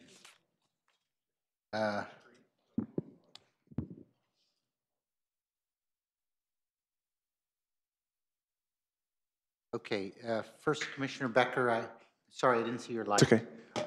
So on the sidewalk, are you only going to do that for the townhouses that you're in? So then it's only going to be that separated sidewalk, and then it's going to go back to normal sidewalk where the other houses are, and then it goes back to normal sidewalk where the mini mart is? That is correct. So we will be transitioning from monolithic sidewalk into the park strip sidewalk and then back into the, yes. And then the future developments, I'm sure the city will require, on El Camino, would require them to do the same, to do a park strip.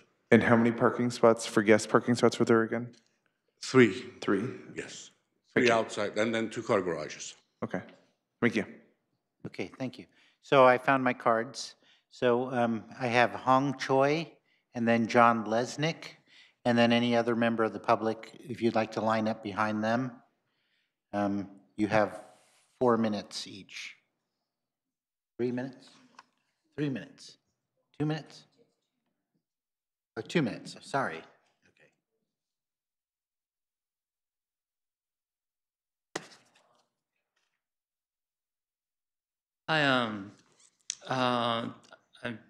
It's my first time to standing up here because I'm kind of shy guy. I never speak up, but this is really crucial to our family. So I have to speak up for my family. I moved in that house. My house is just close to that development unit. So if they build that townhome, my backyard will be widely open to 4 units on the south side. And also my wife is allergic to dust, and I will have a newborn baby in this November. And I have another 2 years old child. Also, our neighbor has a lot of kids as well. So I'm really concerned about all of the noises from my neighbor because on the south side, there are 2 RV cars parked there, and there are about 3 families living in just a single unit. And then they're making a lot of noises. Sometimes over the night, I smell marijuana midnight. And also my parents just smelled like for continuously 1 hour long. So also we are really concerned about all of noise and the development dust, everything. So it will be harm to our families. I'm here to speak up. So this is, if they stick with the current zoning, then I would be fine because this is new development I never know. So if they already built in that the unit, if they already exist before I move in, I would move into Santa Clara. That's it. Thank you. We have John Lesnick.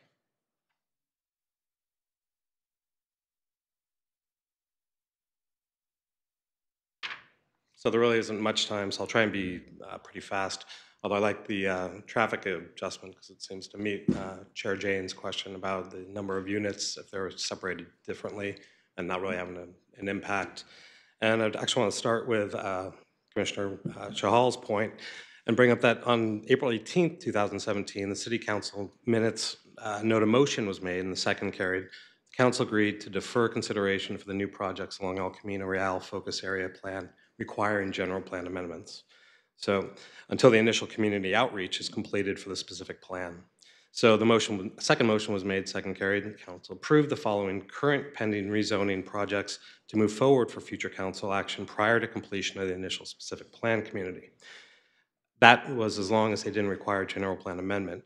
3 projects were noted at that meeting, and that included 1530, 1540 Pomeroy.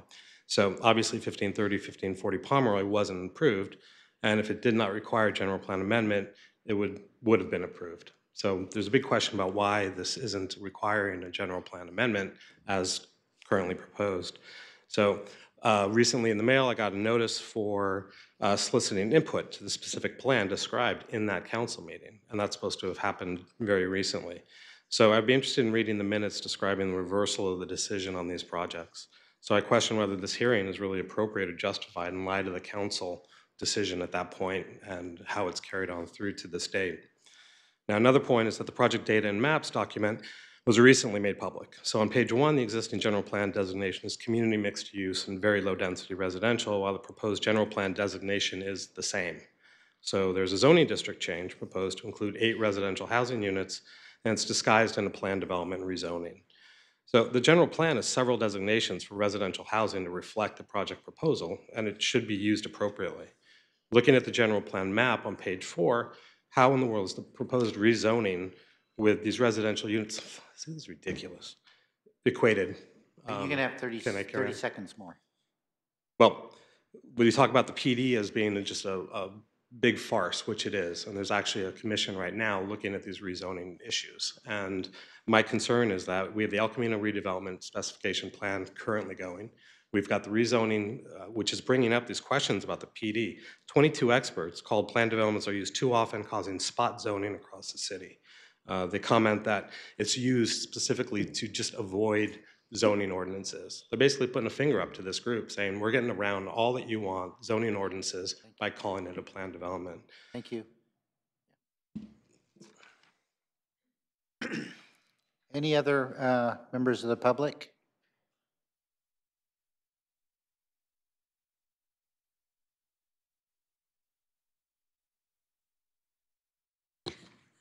Hi, my name is Lavelle Souza, and what I have here are 22 signed petitions against the development at 1530, 1540, and also what is also a concern of this is a proposed demolition of 1575, which is across the street. From what I understand too, we have 69 signed petitions online. So I'd like to give these if you to could give somebody. them to the city attorney.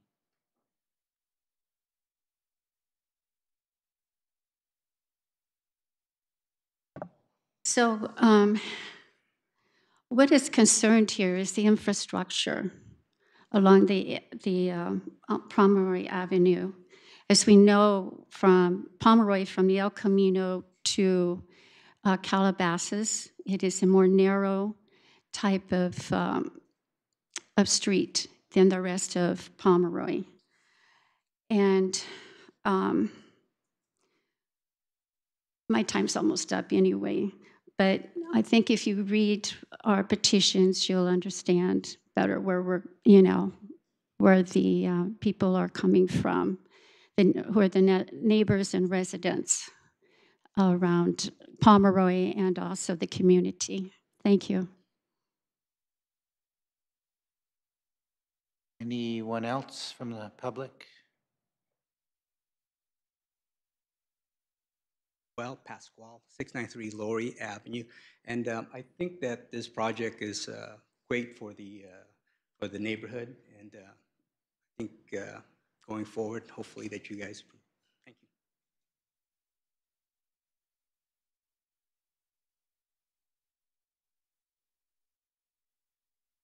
Hi, my name is Ivan. I live on 3085 El Sobrante Avenue. Well, anyways, what I want to bring up is that this area here, I feel like the street is, it's really small, right? And I drive back and forth to work every day. It usually takes me 5 minutes to get to work when traffic is high.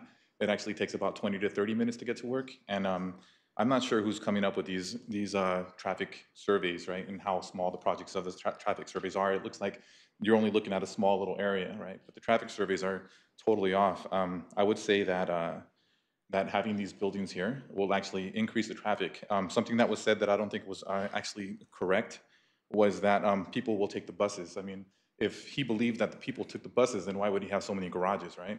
Another thing is that he thinks, the developer thinks that only 3 parkings for, I guess, people that come in on the weekends is going to take place, right? I think that's a little interesting that, you have so many houses and only 3 people are going to show up. I mean, overall, what's going to happen is that you're going to increase the traffic in that little area. Across the street, there's already a traffic issue going on there, right? And then going right to El Camino, left to El Camino and right down Pomeroy, people are going to come out around the corners for the into the neighborhoods, and that's my concern. Other things that I'm actually concerned about is that, I feel like your guys' project map is incorrect. I went there recently. I went to a meeting, I was looking it up, and I feel like you're missing information because when I actually go there, it doesn't show the development here on the development project story map, right? If this is proposed, it should be there. And finally, I'm not sure if you're aware, but there's also another proposal across the street for 1575 and 1577 Pomeroy Avenue, which I feel like this is a gateway to that. And so if you guys allow this, you're gonna allow that, because people just, everything's going on now. It's just going, right? But if you allow that, that's gonna really highly impact that area. Thank right? you. Thank you. And it's gonna go into the communities, not to El Camino.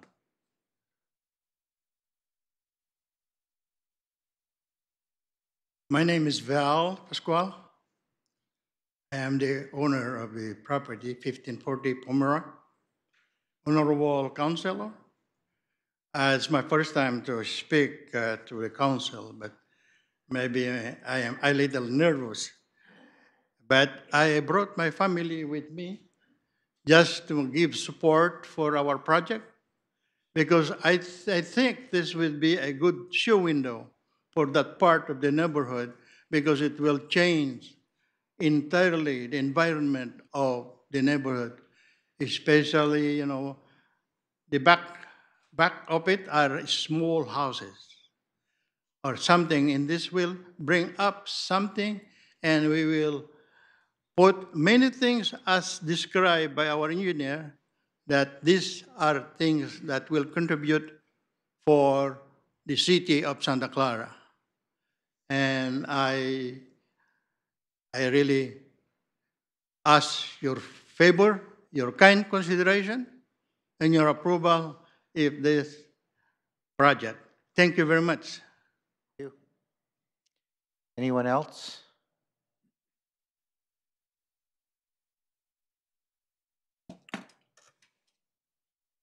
Hello, my name is Chris Green. I've lived here in Santa Clara for 52 years, and I know he was talking about how his arborist came out, and I mean his arborist, talking about the trees and that they were unstable and they'd be okay to take down.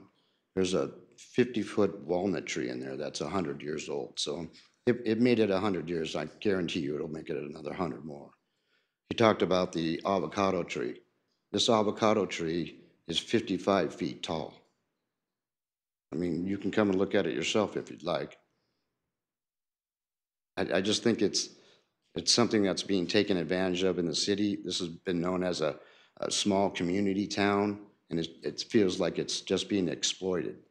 Any little piece of property that comes available, it's here, let's build as much and as tall as we can.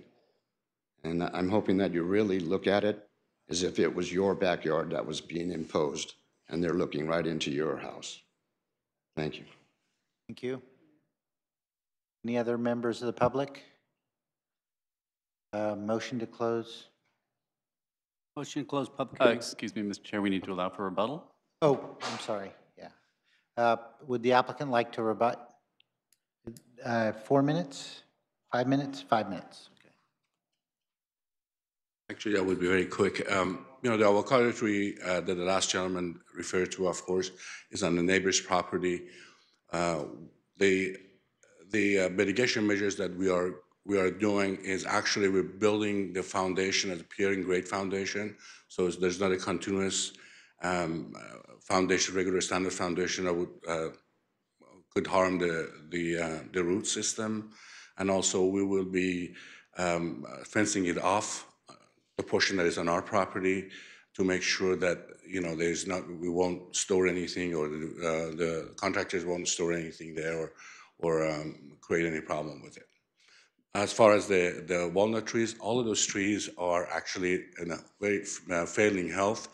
2 years ago, one of the trees that are mentioned actually in the report came down on the fence on the neighbors, next door neighbors on Pomeroy, and we had to cut it and replace the fence there.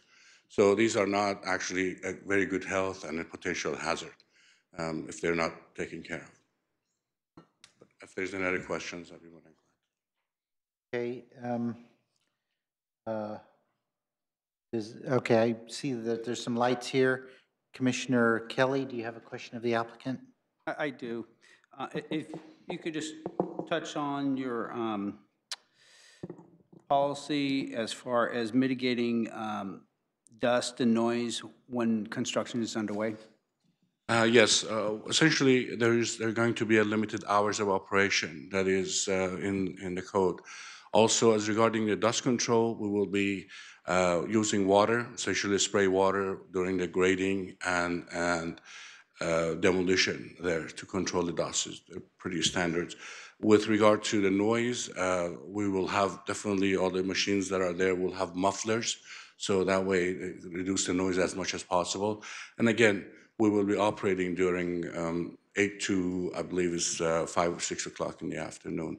The regular business that we are allowed by code. Okay, thank you. Okay, now, motion to close public. Motion to close public hearing. Second. All in favor? Aye. Aye. I did. Kelly made the motion, Becker seconded. Okay, any discussion? Commissioner Becker. All right, yeah, so I understand a lot of residents out there that come up here and that want to speak longer. I was a resident too and going through that process, and it's really nerve-wracking when you only have 2 minutes to say what you feel. I see this as, this neighborhood is my old stomping grounds. This is where I used to go to the Mini Mart as a kid, the Jack in the Box across the street. I used to go to Pomeroy Elementary. I was warned numerous times from 1990 when I went to kindergarten at Pomeroy. That's a dangerous intersection. You're going to get hit. You need to watch out. This continues to be a dangerous intersection. So seeing this development and seeing how this is going to be from 2 houses that maybe had maybe 1 or 2 bedrooms with 1 or 2 bathrooms, with approximately maybe 4 to 8 people on the property, on each property at a time.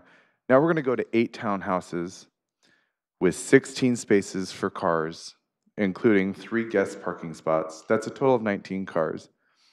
These 8 townhouses are going to have a total of 12 bedrooms for one half, 16 bedrooms for the other half. Both sides are going to have 10 bathrooms. This is a lot more onto our infrastructure. This is, to me, it feels poor idea, poor planning. But that's my opinion, and I think that's the opinion of a lot of the residents here in Santa Clara. At the same time, this street is too small to have anything of this magnitude on there, because I know how it feels to try to get to that gas station at 8 o'clock in the morning when you're trying to get to work. It's a long line, especially when all the people are trying to drop their kids off over at school at Pomeroy. So the other thing I come to the conclusion of is that if we're going to do this with the sidewalk, I think it's unfair to the rest of the residents on that street that they're going to have a sidewalk that's redone, but then the rest of the sidewalk isn't. It's going to look out of place. And once again, it seems like we're doing little jigsaw puzzle planning here and putting pieces of the puzzle where we want it. So lastly, it comes to my thought of why no general plan amendment on this? So therefore, with that, I will not support this project. Thank you. Okay, Commissioner Kelly. Okay. Obviously, this is not the first infill project on Pomeroy.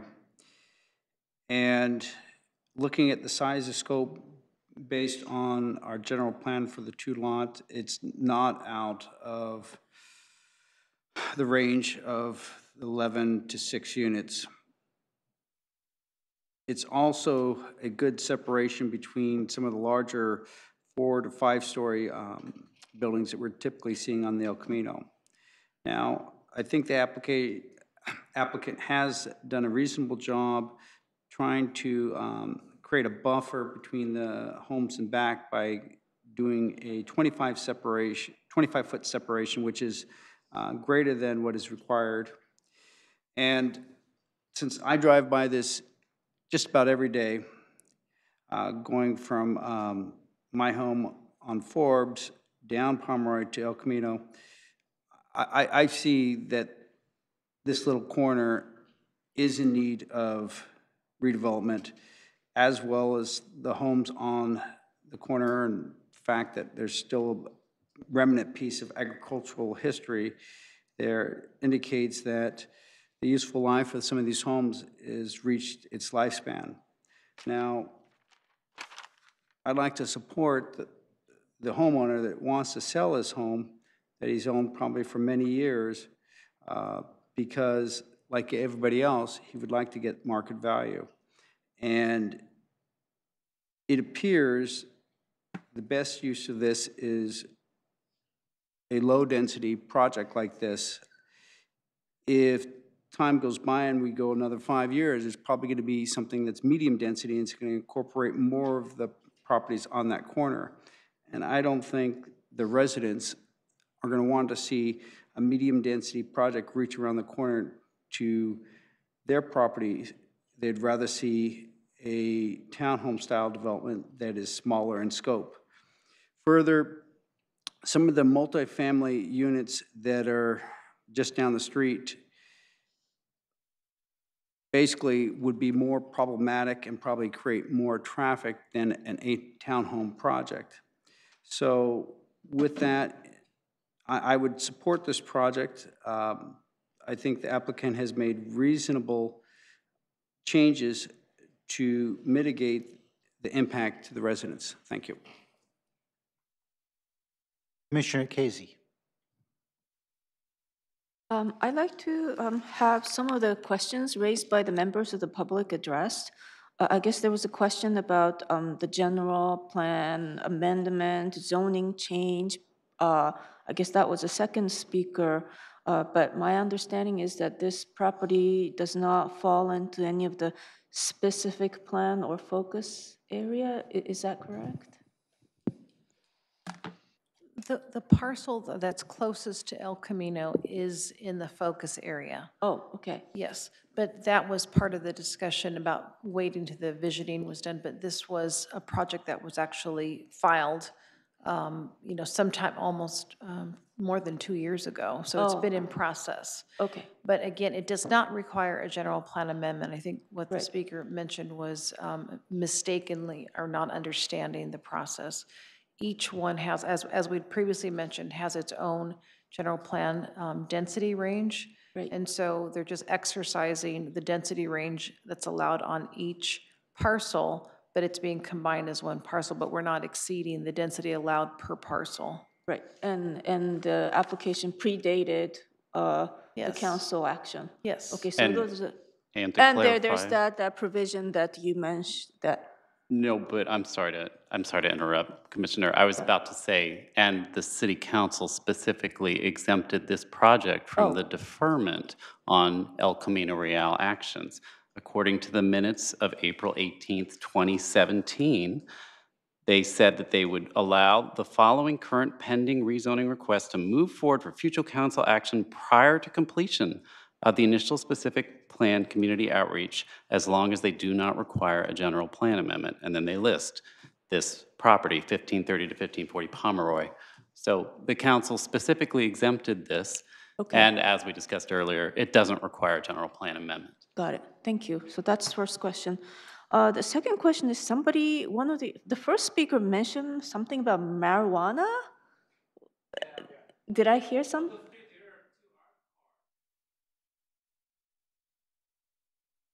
Excuse me, okay. yeah, the speakers, yeah, unless Yeah, the chair we- recognizes somebody, we cannot have someone speaking from the audience. Yeah. So I guess Commissioner Casey is asking a question of a member of the public. I will allow the member of the public to respond to that. Would you like to come forward?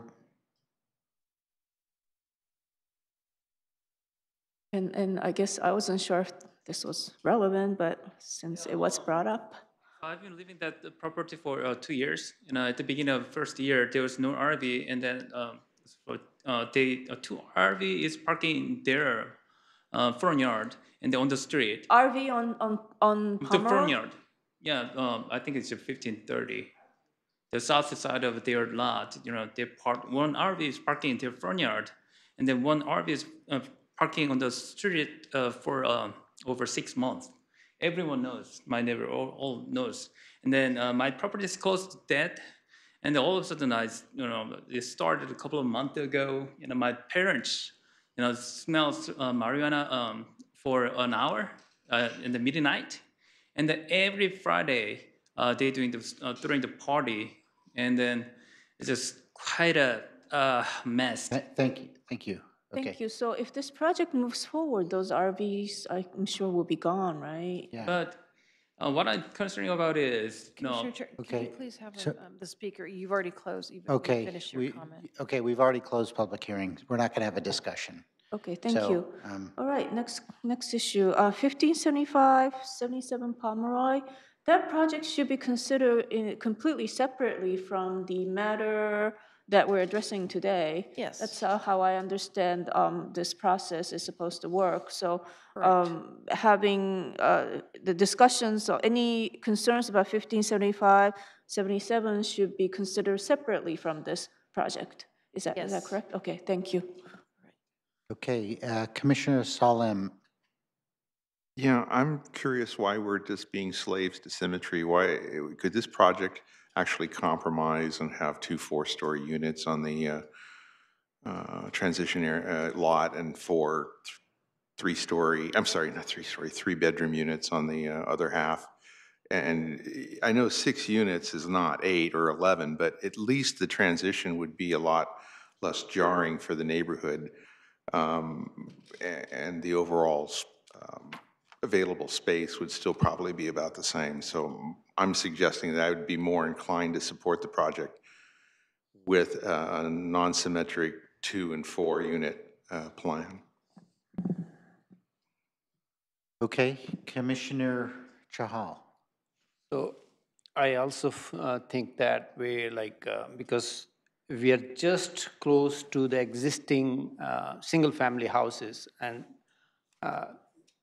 due to one reason or the other, like whether we say PD or general plan amendment, I know there's a gray area over there. We are taking that PD thing over there. So I still think that the existing neighborhood should have a right to protect their privacy and rights. And as such, I'll be fully supporting Mr. Salem's idea, like if they can do 4 and 2, that's much better than 4 and 4. But in the current form, due to all the reasons I raised earlier and as raised by Mr. Becker, will not be supporting this thing.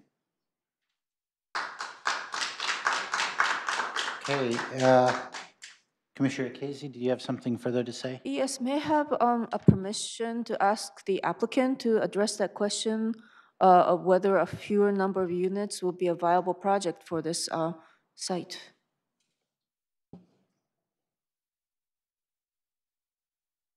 Yes.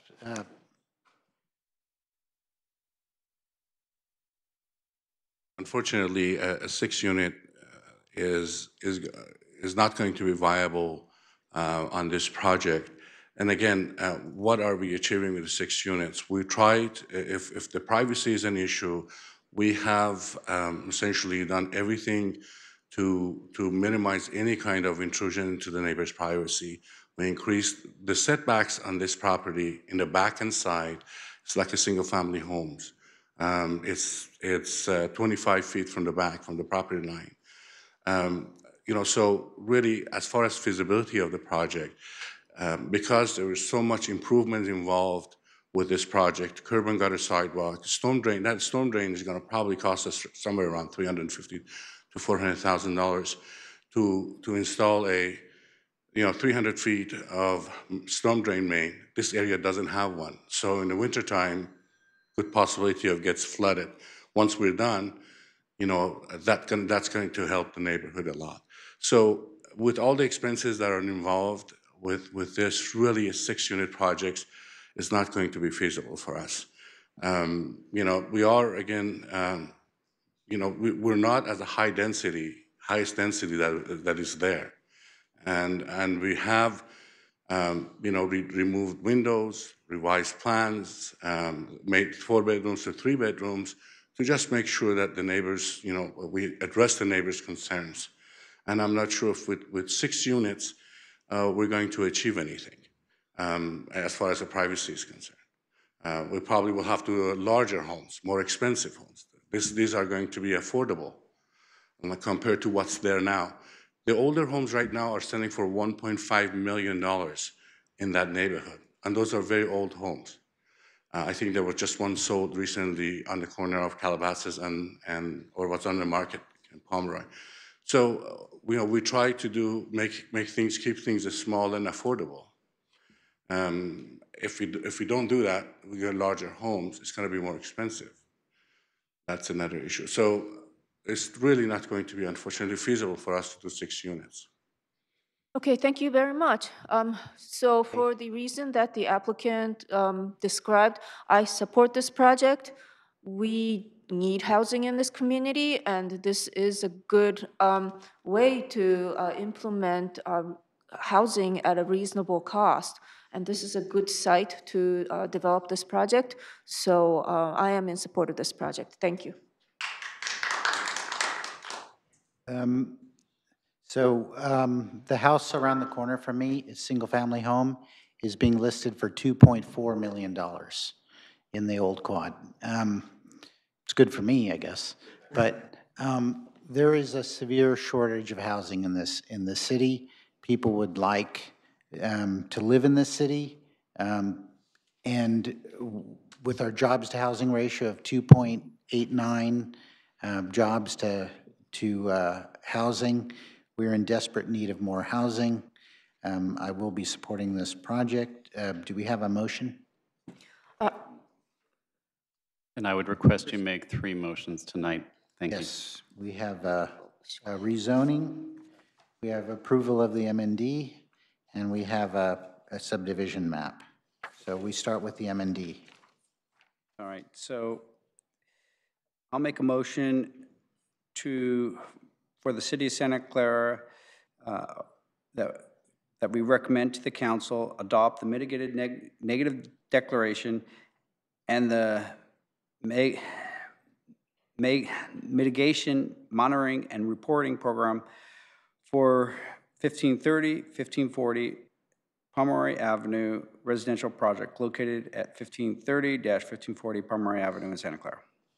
Second. Can we just, before any votes are cast, can we wait for our administrative staff to bring that up on the screen prior to casting the votes? Yep. Okey-dokey.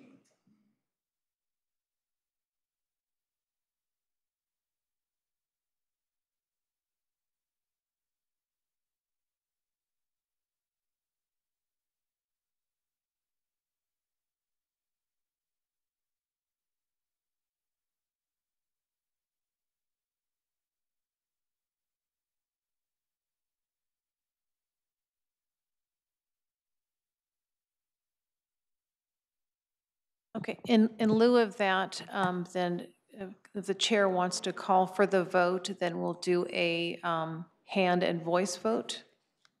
Okay, so all in favor, please raise your hands and say aye. Aye. Aye. Okay, motion does not carry. So to continue the vote, all those opposed? Aye. 3 opposed. Okay, the motion fails.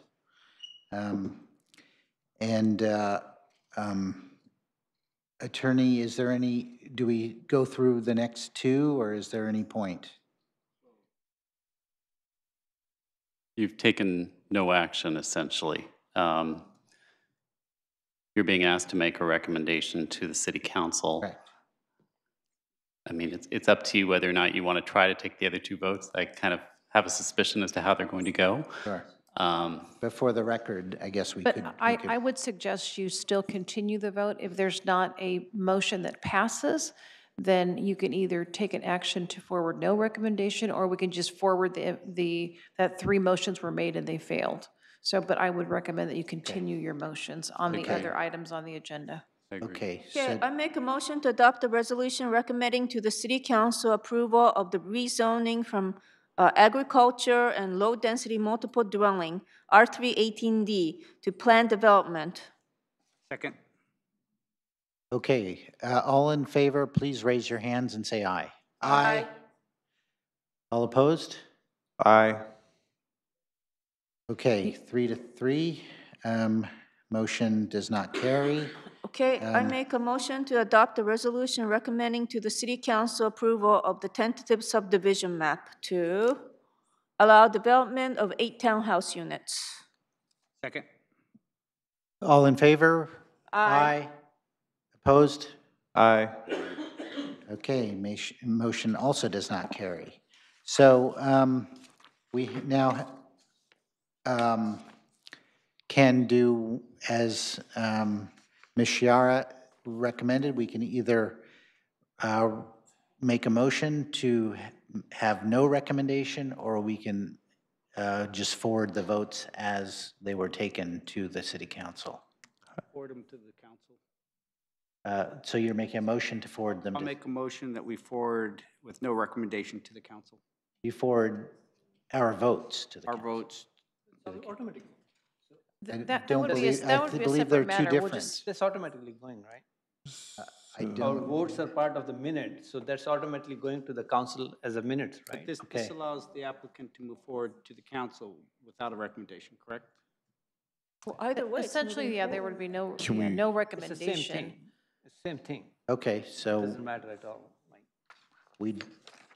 I believe, I was told that we could make a motion to. Yes. You can make another motion just to forward the project with no recommendation, and that would, because the other motions failed, that would be a separate motion. Okay. Okay, I'll make a motion that we forward it to council with no recommendation. Second. okay, all in favor? Aye. I'll go along with that, no recommendation. Okay, 4, motion carries. So we forward the project to the council with no recommendations. Thank you. Okay, that concludes this item. All right, so now we have reports.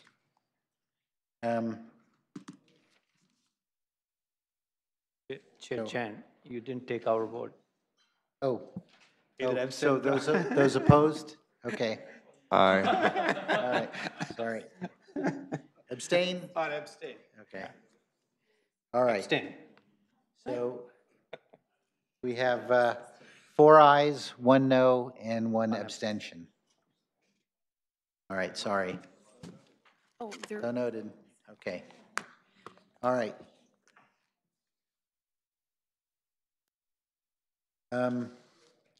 Okay, so now we have reports. So we have announcements. I believe we have an announcement of zoning update meetings. Is that correct? Are there upcoming meetings? I believe there's some public meetings on zoning updates, is that correct?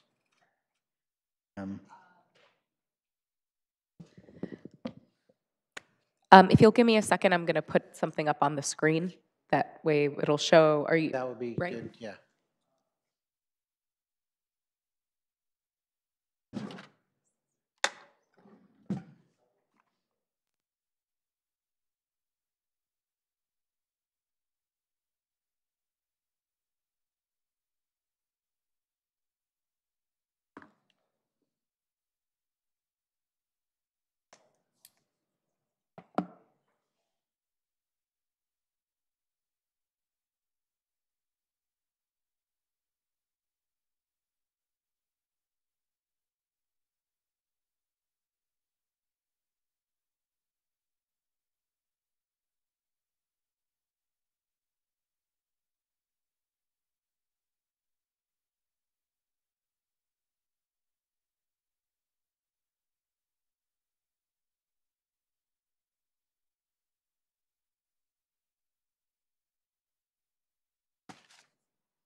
Okay, so this is more for the public and for commissioners, that there are these public community meetings.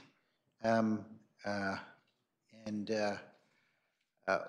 the planning manager like to discuss how these meetings are going and the process there?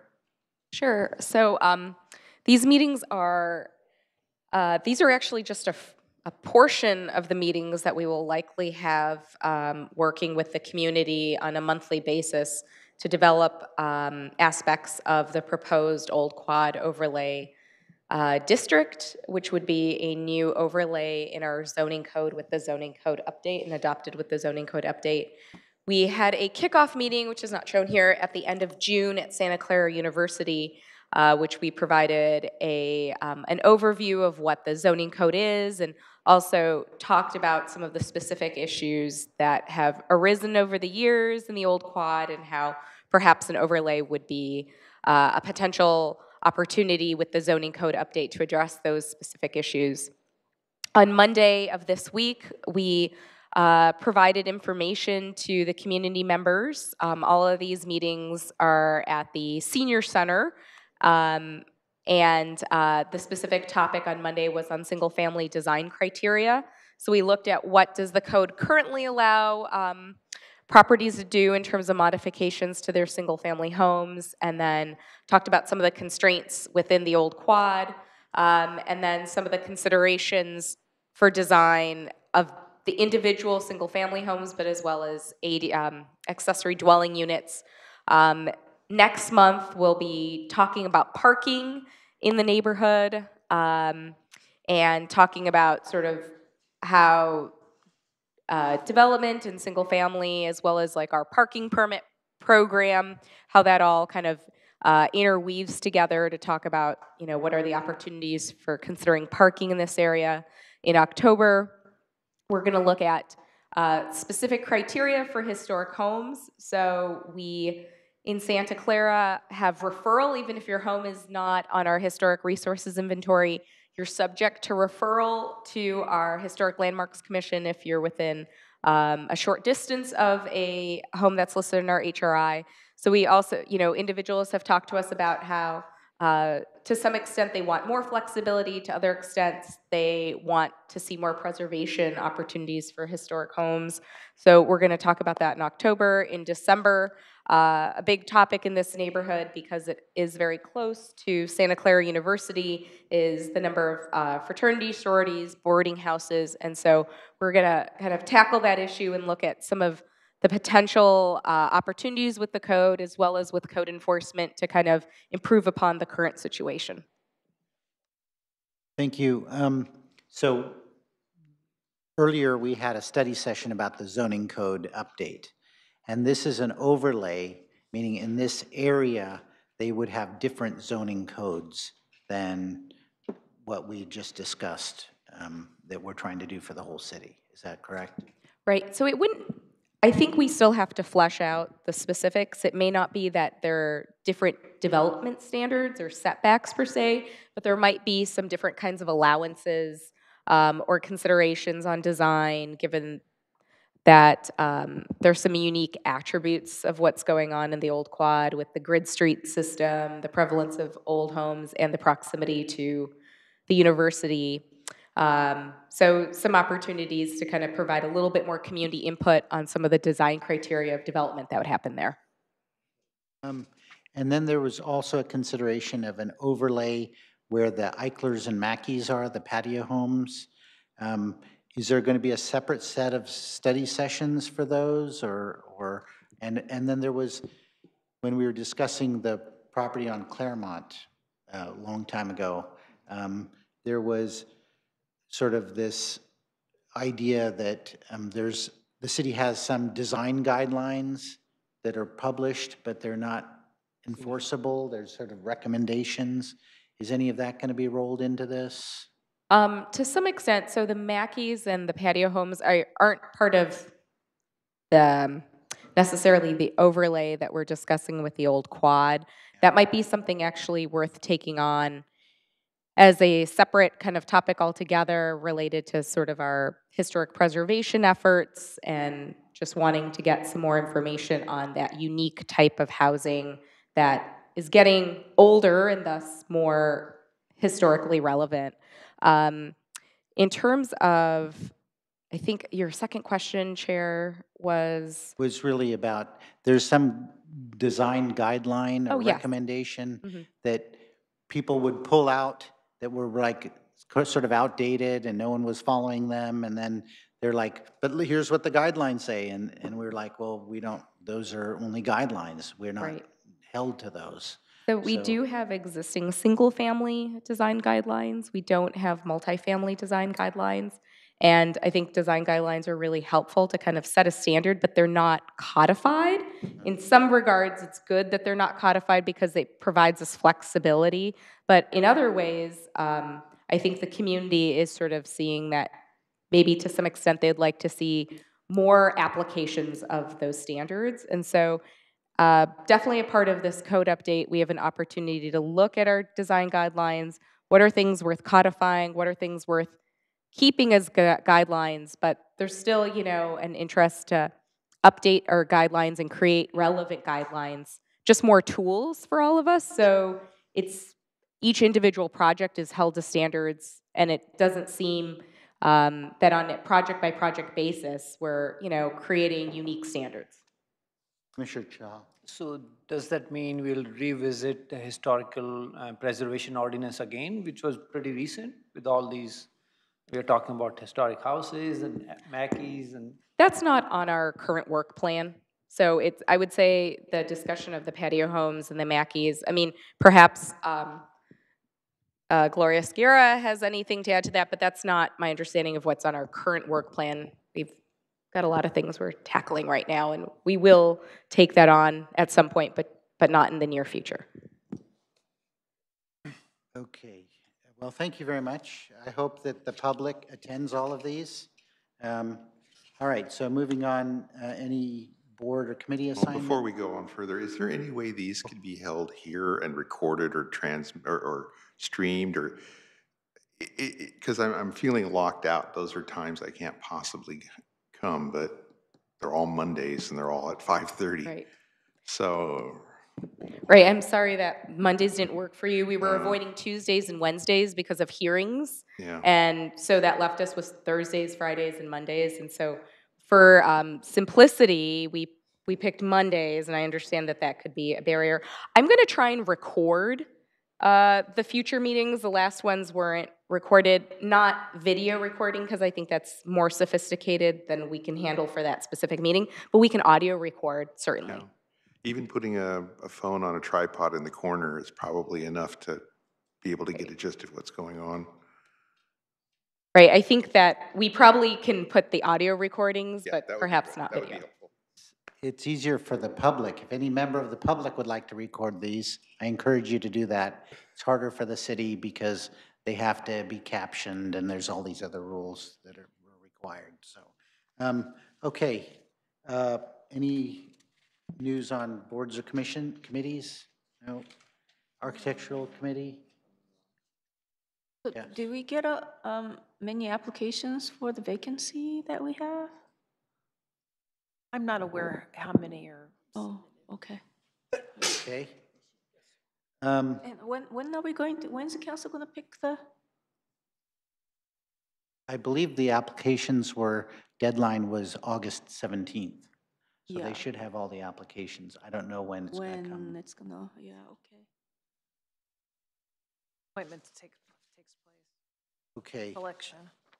Any reports on travel or trainings or? I would like to report that this morning, most of the day, I attended the Silicon Valley Bike Summit at San Jose State. And it's interesting that there's the transportation manager of Mountain View, Rhea Lowe, said, we're in a revolution of transportation right now as we're moving towards autonomous vehicles and where scooters and e-bikes and all of this stuff. And what's needed when you have sort of a revolution like this is you need institutional agility. So the city needs to be pretty quick in responding to some of these revolutions. So I thought that was very interesting. The other point was that she said that Mountain View has a policy of no road widening. So they're not doing any road widening in Mountain View. Then this is something that I'm concerned about is someone from MTC said that 26 cities in the Bay Area now have bike share programs as of August 2018. And I think Santa Clara is maybe falling behind if we don't get a bike share program. And in fact, bike share is becoming so popular that Uber bought a company called Jump and Lyft bought a company called Motivate that do bike shares. So that allows them to expand. And the scooters. And scooters, yes. Then Mountain View, because like you see these scooters all over San Jose and people just leave them anywhere. And so Mountain View has said that you can only leave scooters in these designated corral areas. So that would be something that we need to probably discuss as a city. And then the other thing was that the Redwood City, in their downtown precise plan, where Redwood City is a pretty nice place. I used to live there a long time ago. But they have this concept of park once and walk. So they use, and then they use smart parking applications to manage the parking. So the idea is you just park your car once and then you walk to the theater and you walk to your restaurant, your ice cream store and so on. So something that the city should be considering in our downtown plan. And then what's interesting is in the development at San Mateo Bay Meadows, 41% of the people there use Caltrain daily. So that's pretty amazing. All right, that's all I had on that. So I believe we have reports from the Director of Community Development. First off, I think you all have a copy of your current budget amount that's in a memo from the staff. So it shows the current expenditures through August 22nd, and your balance is currently $7,906.95. And but we have some expected expenses coming up, right? 2 people are going to APA conferences, is that that correct? includes those expenditures. Oh, it does? Yeah, that money's been allocated and deducted from that balance. So your okay. $7,900 is your balance. Oh, okay. Minus those expenditures. All right. Go to conferences. And upcoming agenda items, I'm not sure if Ms. Brio wants to mention items. Yeah, I'm going to pass out, similar to last Planning Commission, a list of upcoming items related to study sessions as well as some projects that we're forecasting.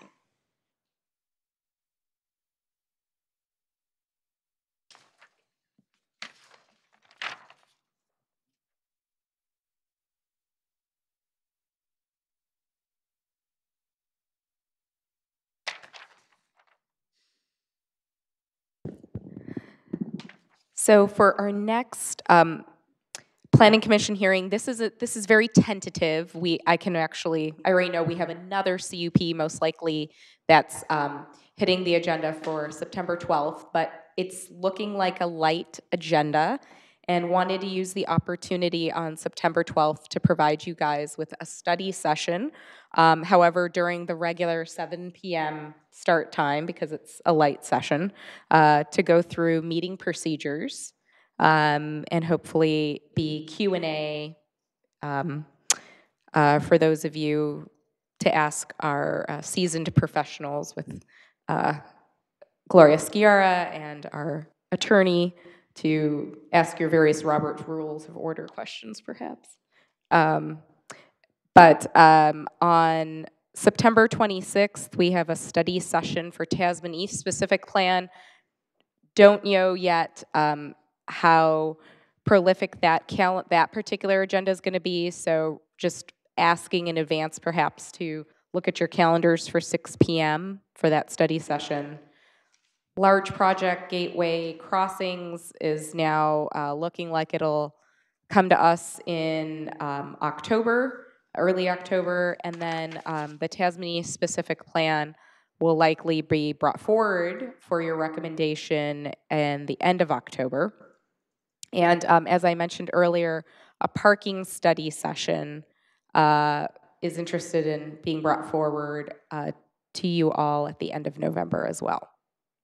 And without knowing, right, whether or not that's a 6 p.m. or 7 p.m. study session at this time, not knowing if that's going to be a long calendar, a long agenda. Yeah.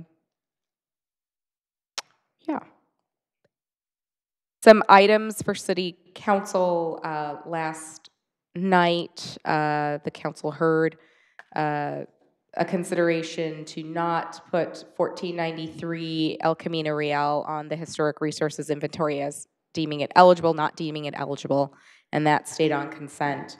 There is an appeal of 1593 Lexington Street that's scheduled for August 28th, City Council.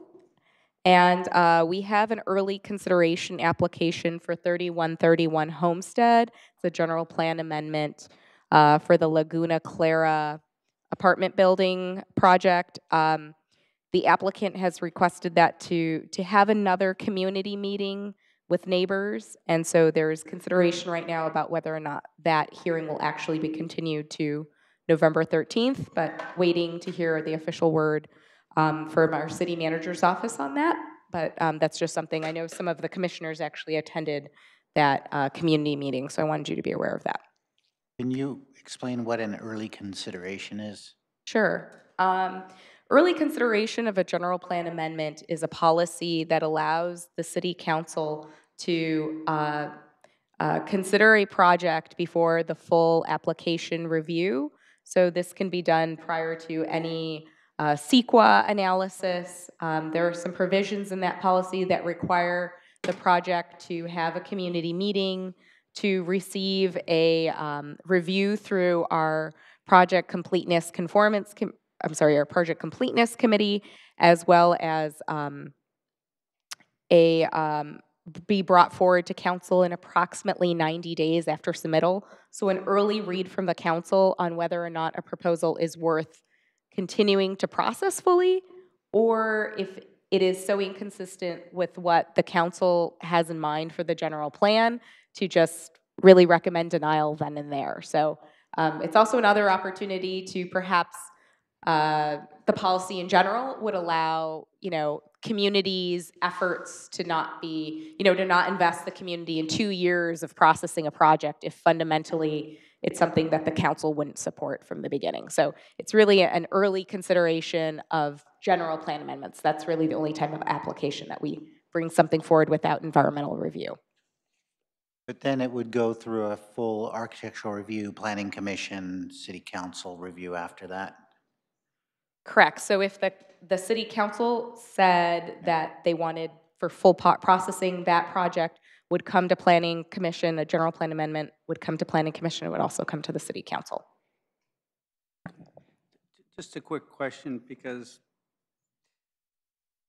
when I've talked to some of my neighbors, because I live over there, we keep wondering, what is Cupertino doing to mitigate the demand for housing because of the Apple, then now the new office park at the Valco site? They keep bringing up more office, which keeps bringing up these projects. Are we saying anything to Cupertino about mitigating some of the office with housing?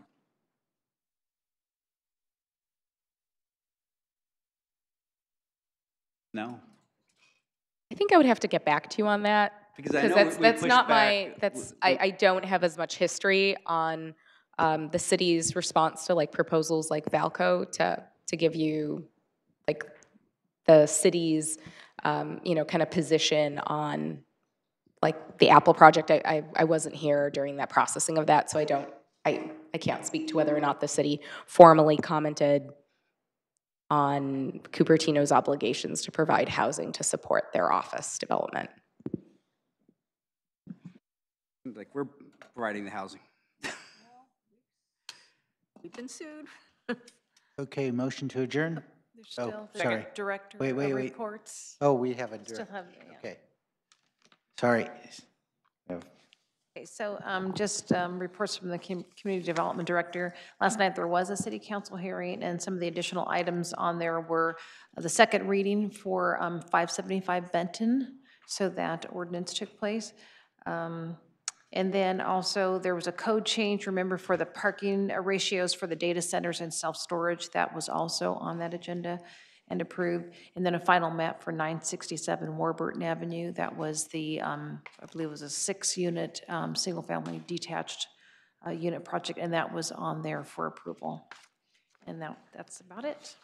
I should just add one other thing to note specifically for community development is we had 2 items move forward through consent last night related to our new permitting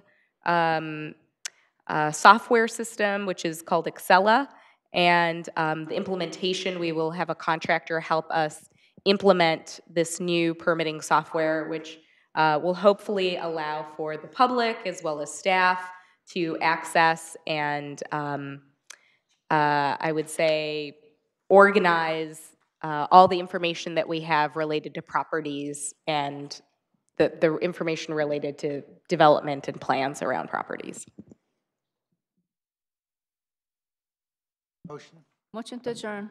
Second. All in favor? Aye. Aye. Thank you. Okay. That's the way the cookie crumbles. So Yuki's getting ready to have her open house.